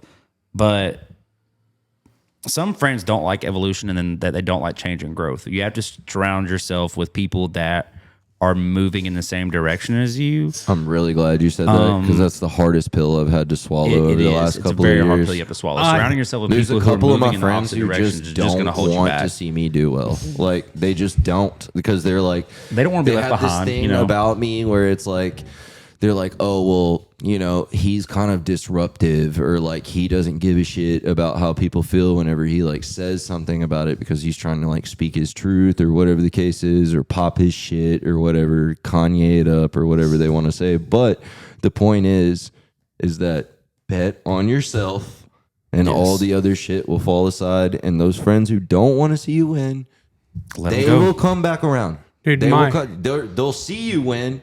It'll sink in, and then they will come back around and try to make shit go with you, and then it's up to you about what relationship you want to have. Well, because like the whole thing, it just comes down to success. And like one of my best friends asked me, he goes, "How do you measure success?" And I was like, "You don't." Because here's the thing: if you take everything, it's not even that it's not tangible, but it's like success is this. You steal the joy. It's an umbrella. There's multiple avenues of it, and so like wealth might be part of it, but happiness is part of it. Mental health is part of it. Physical health is part of it. All these things are a part of it, and so the problem is you cannot measure success in like a tangible way. And so the problem is that other people will try to grade you though, Yes. on whether or not you're successful. Yeah. There's a definitive definition to what like success is, but at the same time, you are the only person that can define your success. You can try and define other people's success, but like if I say Jeff Bezos isn't successful, he doesn't give a fuck. To him, he is. Honestly, to him, he's probably not successful yet. But and that's really kind of the point I'm trying to get at. You know what's cool about us versus him? He lost his heart a long time ago. Yeah, you know what I mean? That's Like, true, but that's what I'm saying. To everybody, like success is different. That's why I say Well, I think it's not tangible. it kind of goes back to You like just can't that really bet label on it. yourself thing. Is like I think success for me has always been like not always, but now it's measured in happiness. Yeah. How happy I can be. Because of what I learned is that if you base success off of monetary value, you're fucked. hey, say okay, I want to make You'll never actually be well, not successful. even that, but it's like say you have this level of like, okay, I want to make $1,000 doing this. And guess what? You're gonna do it. And then you're like, okay, now I want more. Yeah. It's never going to be enough. It's not a That's thing what I'm that saying. you There's can. no closing the book. And that's why I especially brought when up you're Jeff younger. Bezos, one of the richest people in the Oh, world. yeah, I was no. like, yeah, even though he is successful, if you were to ask him, he's probably like, I mean, like, I'm fine, I'm doing okay, but I can always do better. He probably doesn't think he's actually successful yet. So successful There's a is like reason really those dudes weird- want to live forever. Exactly. Successful, like defining success is very hard outside of oneself. That's why I don't compare myself to other people. Too, that's helped me a lot with like like having a barometer scale for my success or like measuring it of some sort is not having an end goal.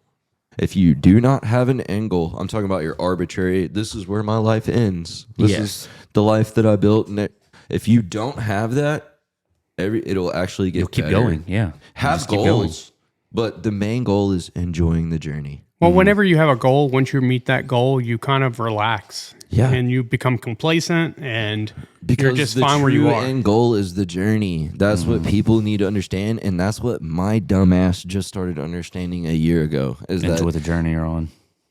dude? Because like, think about like, it's like say you're like, I want to be in the most like legendary, greatest band there ever was, and I want to be the greatest barber of every time, and I want us to have the greatest like barber shop and it'd be the greatest thing and all this, and then you get there and you're like, well, where the fuck did the time go? Right. You know what I mean? Exactly. I just don't want to get to my end goal and then be old and gray. Oh, I'm already gray, but get old and be close to dying and then be like, well, where the hell did all You the didn't time? enjoy Where it. did all my What was it friends for, go? you Where know? did all my where did my parents go? Where did my brother go? Like, you know what I mean? Like, it took my friend dying, like, in December over the holidays. It took my friend dying for me to stop and realize that, like, bro, if you don't start enjoying the journey, it's all going to be over, and it was all pointless. Right, for no exactly. reason. What was it for, you Because your mindset was off. You know what I mean? Yeah. Like, it's crazy, dude. It's crazy. But, like, that shit really matters, is the journey. Fuck the end goal. Enjoy the journey. Set goals along the way to the end. So, I support that. yeah. Got anything else? I'm thinking. Like I had something and I forgot it. That's fine. Why don't we talk about you guys a little bit? What's Dude, new? let's talk about this damn weather. Holy hell. Dude. I'm not gonna lie. I am strongly considering. Holy I hell. posted and talked about how I wanted to kind of like set aside a day, probably a Friday, where I was cutting hair, and like the price of the haircut is the same, obviously. And if you want to tip, I'll probably take tips. But the money for the haircut, I kind of want to like donate to some local disaster relief, because holy shit, dude. You should. There's so, and I posted about it, and I had some people reach out. Gilly actually told me like 2 or 3 different ones, because like you look it up and it's all Red Cross or FEMA, or then like a bunch of like religious organizations, which sure, those religious organizations can do great things in those communities. But if I can find a way that's not associated with like a religious organization, I'd love to do that. For damn sure. But I'm thinking about that because it's been so bad. It's been so bad. No, it got crazy the other night. Dude, I saw like some of the footage in like Cave City. It was insane. Dude, like, I live in Soma, so I don't really understand why I was having all the issues I did, because my lovely governor lives like 5 blocks down from me. So, you know, she's the greatest person of all time, and we go to dinner looks like a little lot. Nikki. Yeah, you know, we're great friends. Just kidding. My ex-girlfriend is definitely friends with her, though. But Gross. I was losing power on and off. Like, I'm talking about, I'd have power for 2 hours, and then I had no power for 4, and then I had power for 2 hours. I'm talking about after the storms are over. Yeah. Like, this is all throughout Saturday and yesterday. Most And it's people in like, Arkansas dude, lost power after. Like I in rang in Saline my birthday County, with no power. I was Saline like, County, fuck. like 53,000 people had no Yes, power. your birthday was yesterday. I meant to mention that. Happy fucking birthday. Dude, been on this 32, earth a who long knew, time. baby. Yep. Damn. Yep. One thing I did want to talk about is, like, I want to pick y'all's brain about music. Okay. I mean, I don't know how much time we have left, but what do y'all see? Where do y'all see music going right now? Like, heavy music. Like, you guys My are honest both opinion? big fans, and My honest writers of heavy honest music. opinion is I think the bubble's going to pop. I Think think so? that right now hardcore metal and all that is the largest it's ever been in my lifetime. yeah. And the people that have like surpassed the genre, like Turnstile, Knock Loose, and That's all what I these was gonna bands. ask. How do you feel those- about bands like them? those- Speed. I think it's phenomenal. I think that like me and Stan talked about it on Yeah. the episode, and it was just like, why would I not want to see these people making a living doing something they love, but also sure. introducing new people to things that they've never been a part of before. For sure. A lot of these bands bring us along this like this ethos and the way they think, and if they can spread that to people, I'm all about that. Yeah. But I think those bands will be forever. Like Knock Loose will always be as big as they are now. Well, but yeah. I think right now what you're seeing is you're seeing a lot of bands that want to get big because they see what hardworking bands have done. The first tour Terminal Nation ever did was with Knock Loose. That is the hardest working band. I booked them and for a Brigade showcase in 2015. they are the hardest working band. I think that everything that they have earned, they deserve it, and they're the nicest people. Even now when we go play fest and go places, when they see Yeah. us, they stop what they're doing to talk to us. And I mean, these are legitimate Wow, rock really? stars at this That's- point. that's awesome. They've never forgotten. And so Damn, that's cool. Me and bands Brian like that used to be will friends. always be big, but I think you see a lot of bands now that are trying to get to that size without the Yeah. hard work. And I think what's going to happen is the bubble's going to bust. And everyone that's made it past that point will be solidified because they'll be playing festivals and playing with Slayer. That's a and great take. Doing all these things. And I don't mind the bust because I think whenever it busts, you get a more genuine product because you get people that have to go back Okay. and work hard again and things like that. That's a perfect way of what I was gonna say. I'm torn between two broken hearts because like I think it steals the true essence of hardcore out of it when it becomes commercialized. But also at the same time, who am I to say that I wouldn't take a Nike deal if I was in that situation? Yeah. You know what I mean? Who am I to say that I wouldn't go tour with Hatebreed and have like a smash sold out tour for 6 months and be mentioned in the Grammys? Like, you know what I mean? I think like, a way to look at it though is it's like, why would I not do that? you might not like the idea of a band taking a Nike deal. Yeah. But if Nike called your store today and was like, hey, can we put some shoes in there? You'd be like, yes, sir. let's do it. So it's like, it's applicable. It's Everyone's looking for a human payday. nature to go with what benefits you. So like, you know, and I've talked to a few of my friends, especially the younger cats, where I'm like, man, these little fuck ass bands like doing all this commercial shit. But now that we're actually talking about it on like, and I got to take from somebody in a band that is doing well. You're right. You're right. I agree with you. But I also have that like asshole in me that's like, but like, this think shit of, isn't fucking product to waste. but like, think about, Terry would hate this shit. but think about like the know? amount of people that found out who Speed was because they wear Nikes. Yeah. What do you think about the flute? I love that shit so Oh yeah, goddamn it was much. cool. I thought that shit was lame as fuck. The first time I heard it, it took me Am off. I just a he hater? plays flute though. Like he's an actual I think flute. I've just- He's an actual Over time, it's flutist really fucking that grown like on me. teaches lessons. Like when he's Oh, not touring. So like he's a He's classic. playing, so he's he's playing like- it on stage he and like plays it on moshing while stage. doing Legit. it. Like he's With- like yeah. he's like Oh, spin okay. kicking with a flute in his hand on stage. Kind of tight. So like, He's like got, like, he a teaches doctorate in he playing the teaches flutes. lessons when he's not on tour. Wow. Okay. But like That's cool. I don't mind. Like here's the thing. I think that like because They're like even trying Terminal something Nation, new. Terminal I need to stop Nation's being a done it. bitch. Terminal They're- Nation's done it on a small scale. We've done collabs with Brigade. True. And I think that led to us getting more listeners, especially like within that rap realm where like people were wearing streetwear clothes And that didn't know about us. We did a Tommy shit, the way that he did Cop Drop at the end for yeah, a we while did- on live shows and stuff. we that did, little rap segment, I think. Was that on Cop Drop or Yeah. am I? Yeah, it's Okay, Cop Drop. yeah. We did collabs with Paramount. And again, like, dude, Zoomies. dude, fucking love the dude. Zoomies brand now. And like, it's crazy. like, and he's worked hard to get that. Oh, and so yeah. like when he did a collab with us, like Ish did a collab with us whenever he didn't need to. Like he was already like on the trajectory. He saw we were coming to California to play Sound and Fury, and he was like, hey, he was like, That's kind of also like- marketing too, just because I know from Ish's like standpoint, Oh, yeah. like on how he's thinking at the same time, he's like, and I'm not saying that Ish is this way, but I'm not saying that Ish is not this way. It's more of just like brands will. The only thing that it makes me hate brands. It makes me not like clothing brands. Like they'll see something working and they'll be like, "How can I like get my little piece of the pie of this?" No, instead I'll of say- just like thinking something I like, new. here's the thing. I wholeheartedly believe at that time it benefited us more than it benefited him. True. And so like that's the think thing. so? Oh yeah. Okay. Okay. Because here's the thing, like we didn't go play Sound and Fury at the big fest, so it wasn't like he was gonna see 3,000 people were gonna see this shirt. No, true. Like, dude, he spent his money, he made his design, and he just gave them to us. That's awesome. It was like, hey man, here you go. And like he did his stuff online, sold out instantly. And like here's the thing, Terminal Nation does online pre-orders all the time. They don't Yeah. sell out instantly. So No, that means yeah. people that were into his brand bought that shirt. That's And cool. now they're walking around with a giant ass Terminal Nation logo and a puppy on the front. That's cool. And That's and cool. so like that's the thing is that like, I'm here for it. I think the collabs are awesome because again, it allows bands to make money in a way they couldn't before. Same with like PBR. PBR does sponsorships of bands all sure. the time. Yeah. And like when they do that, you send them the design, they send you the shirts, you make your money. They don't want anything. No, And I yeah. think and so I've heard about that with PBR. That's what Dry Duck did with Brigade. They wanted nothing. They were like, "Oh yeah, y'all want product of ours? Oh, so jackets that we sell for 120 retail, you got them for 55. Decorate them, sell them for whatever you want to sell. And so them and for. that's the thing And is you're like, okay, thanks, but it shows you that guy.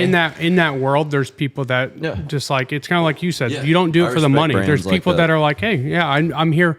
Like when they gave you those clothes, it's because they care about the image. They care about fashion. They care about design or whatever it is. They care about that. They cared about the essence of the clothing too, because like the type of shit that Dry Duck puts out is Arkansas, like in a nutshell, like what people would wear in Walmart. You know what I mean? So it's like I had it all spelled out to me, and they were like, "Oh, you're a skateboard brand and you sell more than 50 units at a time? Yeah, we got you. Whatever." I'm like, "Oh, okay, cool, sweet. This works out." I don't know if I disagree with the bubble busting, but like I could definitely see I don't it not want it being to. as popular for a time. But like if you think about it, hardcore goes back.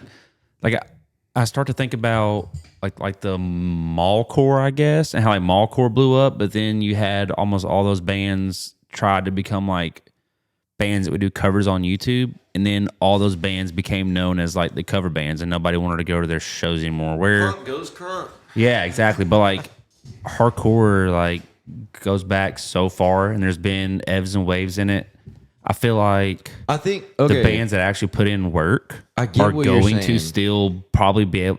Will they play Jimmy Fallon live? Probably not. But like, no, But here's like, the will thing. they still be able to be big? I think so. There was lulls in Arkansas when there was no bands coming through. There was no bands making music. Like there weren't bands starting in Arkansas. Yeah. And I think people look at that like an Arkansas exclusive problem. It's not. But Memphis had that problem. Yeah. Alabama had that problem. Like it was a wave of time when Kansas just City. music was doing bad. Yeah, no, for sure. And so it does this thing. And I think we're getting to a point to where like we're not quite here yet, but we're gonna see that drop. And I think it's gonna be like almost for the reason that you are kind of have a distaste for it. Is I think you see like all these bands playing Jimmy Fallon, you see him all these big things, and for me, I love it because I'm a musician, and the idea of me being able to do that's awesome. Then you have people like you that are punk at heart, and you see it, and you're like, okay, I'm gonna step away from this for a while. I'm gonna go listen to Soundgarden for a couple more years, Exactly. and then I'll come back to punk again. And like that, realistically, that's what it is. Is like you have people, but that's when you see bands like Knock Loose go from being Knock Loose to having the status of being a band like Hatebreed, and so now they're untouchable.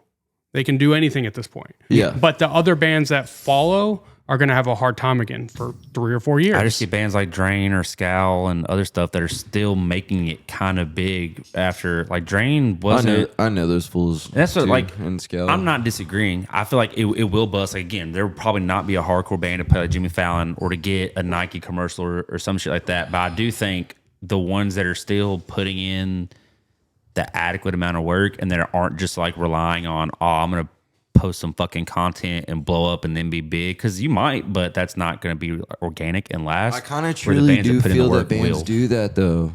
Like They do. There's a lot of like Scowl. Like no offense. Like I'm not trying to name drop or anything, but that's you're a good. perfect example. With Like content bro, stuff? go listen to them talk about music. They don't know shit about shit. Like, Oh, I haven't listened to no anything offense, about but that, it's like they discovered hardcore in 2021. Yeah. Like that's okay. So maybe that's my thing. Someone like Brian Garris deserves it. You know what I'm saying? Right, Like, dude, they've and been a I'm band not for the they've been arbitrary judge, but they've been a you band know for what I like mean? 12 years. I mean, they were No, playing that's what I'm to saying. know I people enjoy to stuff like that, but then you see bands like Speed and Scowl who've only been a band for 5 years, and it's Speed like did blow the they're fuck up. already like getting like all these accolades and all of these things, and it's like, bro, you didn't even grow up hardcore. You found that at like Scowl has some members that are in like, what do FSU. you That's why they mean, got so bro? big. Like, But I'm still not even have a mad. I'm member not that's even. in- But again, yeah. I'm still not mad at it. I'm not I'm mad at just it. kind of more of but like I a understand where you're coming like, from. I'm It's a kinda bit more of like, the adjacent connection that they have, because they have. I think Scowl has like one member that's in it other reminds me hardcore of projects. frat and sorority girls that I had a distaste for growing up, and I'm like, you don't have enough heart to understand something like this. I'll say which is this. hardcore. I don't I disagree. think a good way to look at it is instead of looking at it as the accolades they have now turn me off to them, see what they do in the next 5 years. Like, No, see if for they're still sure, about for it. sure. And then at that point, it's like, okay, cool. No, this is awesome. Yeah. So, And that's kind of my thing is I'm not like actively just like, this shit fucking sucks. It's more of just like, man, I hope you're in this for the right reasons, because don't ruin the last good thing I have in my life. You know what I mean? Fair Like, enough. 'cause I could just rap, still see bro, like think about it, Drain or like rap Pain is of OT, Truth bro. and stuff like that. Like I could see Pain of Truth still getting bigger. I could see Drain still getting bigger. Like there are some hardcore bands I could see like For sure.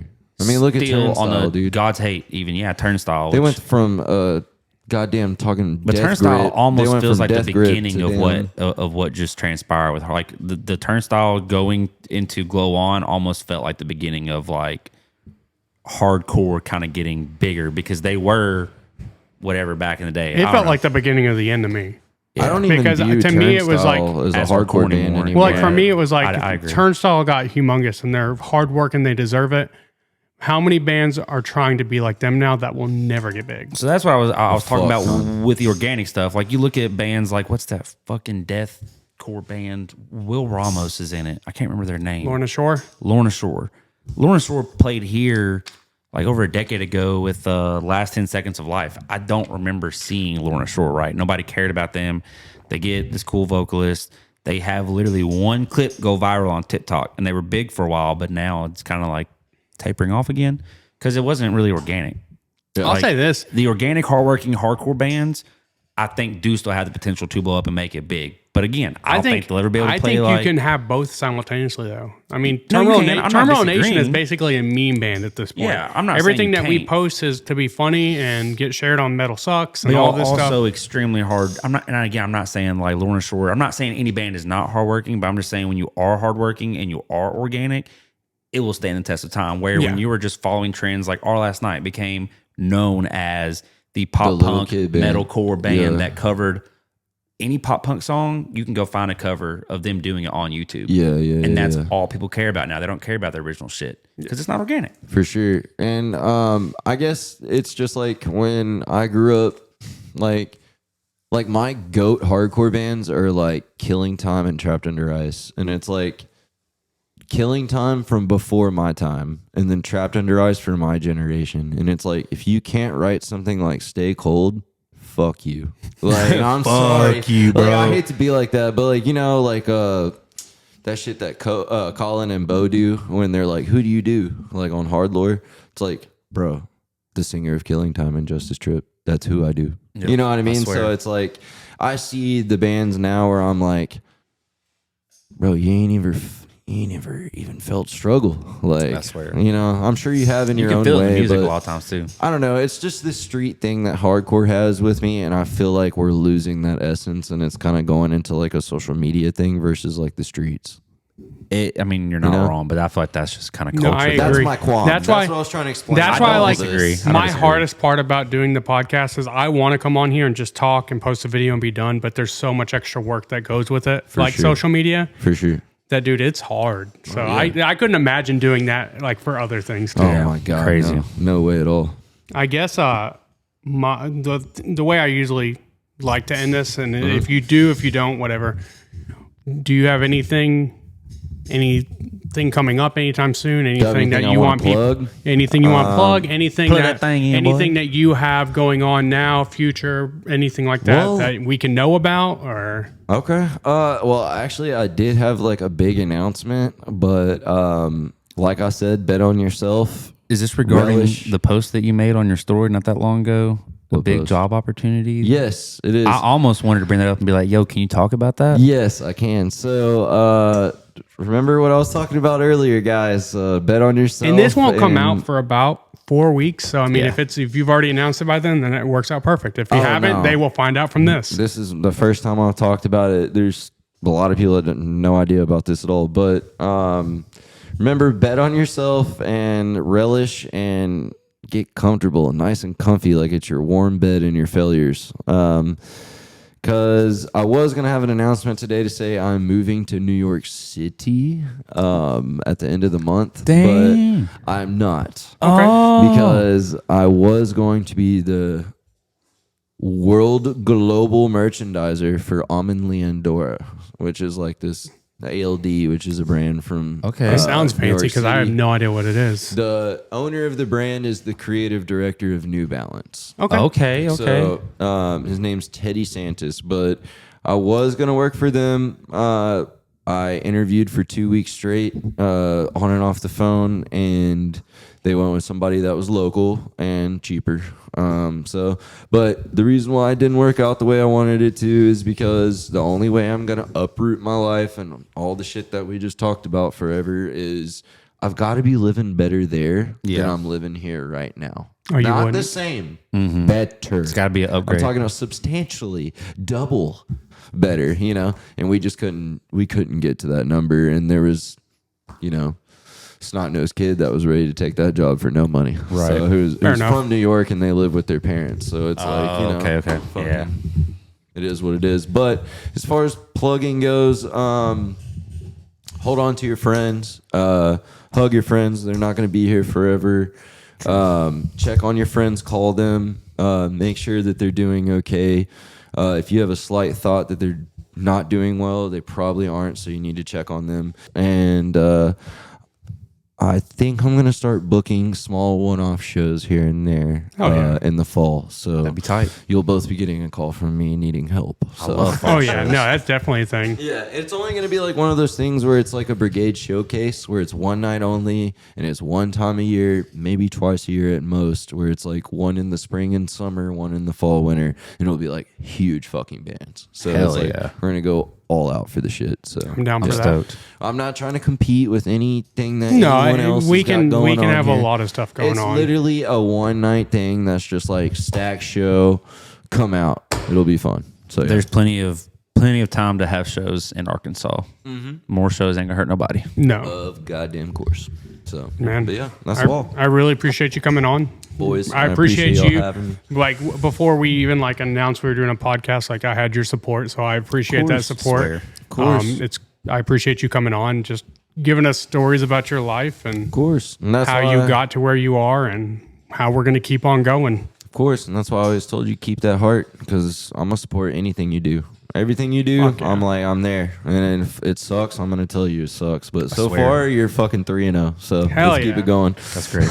Love that. You got anything else? I got nothing else. Josh, you want to All right, guys. We appreciate you guys for tuning in to episode 5 of Not Your Granddad's Barbershop with good old Zack Ward of Brigade. If you guys don't mind, hit the subscribe, like, and go down to the comments below and comment and tell us what you liked, what you hated, who you want to have on the show, whatever. Our other socials will be posted down below. You can catch us on Instagram, TikTok, Facebook now, even though that place sucks. I think that's it. Later, y'all. Peace. Later.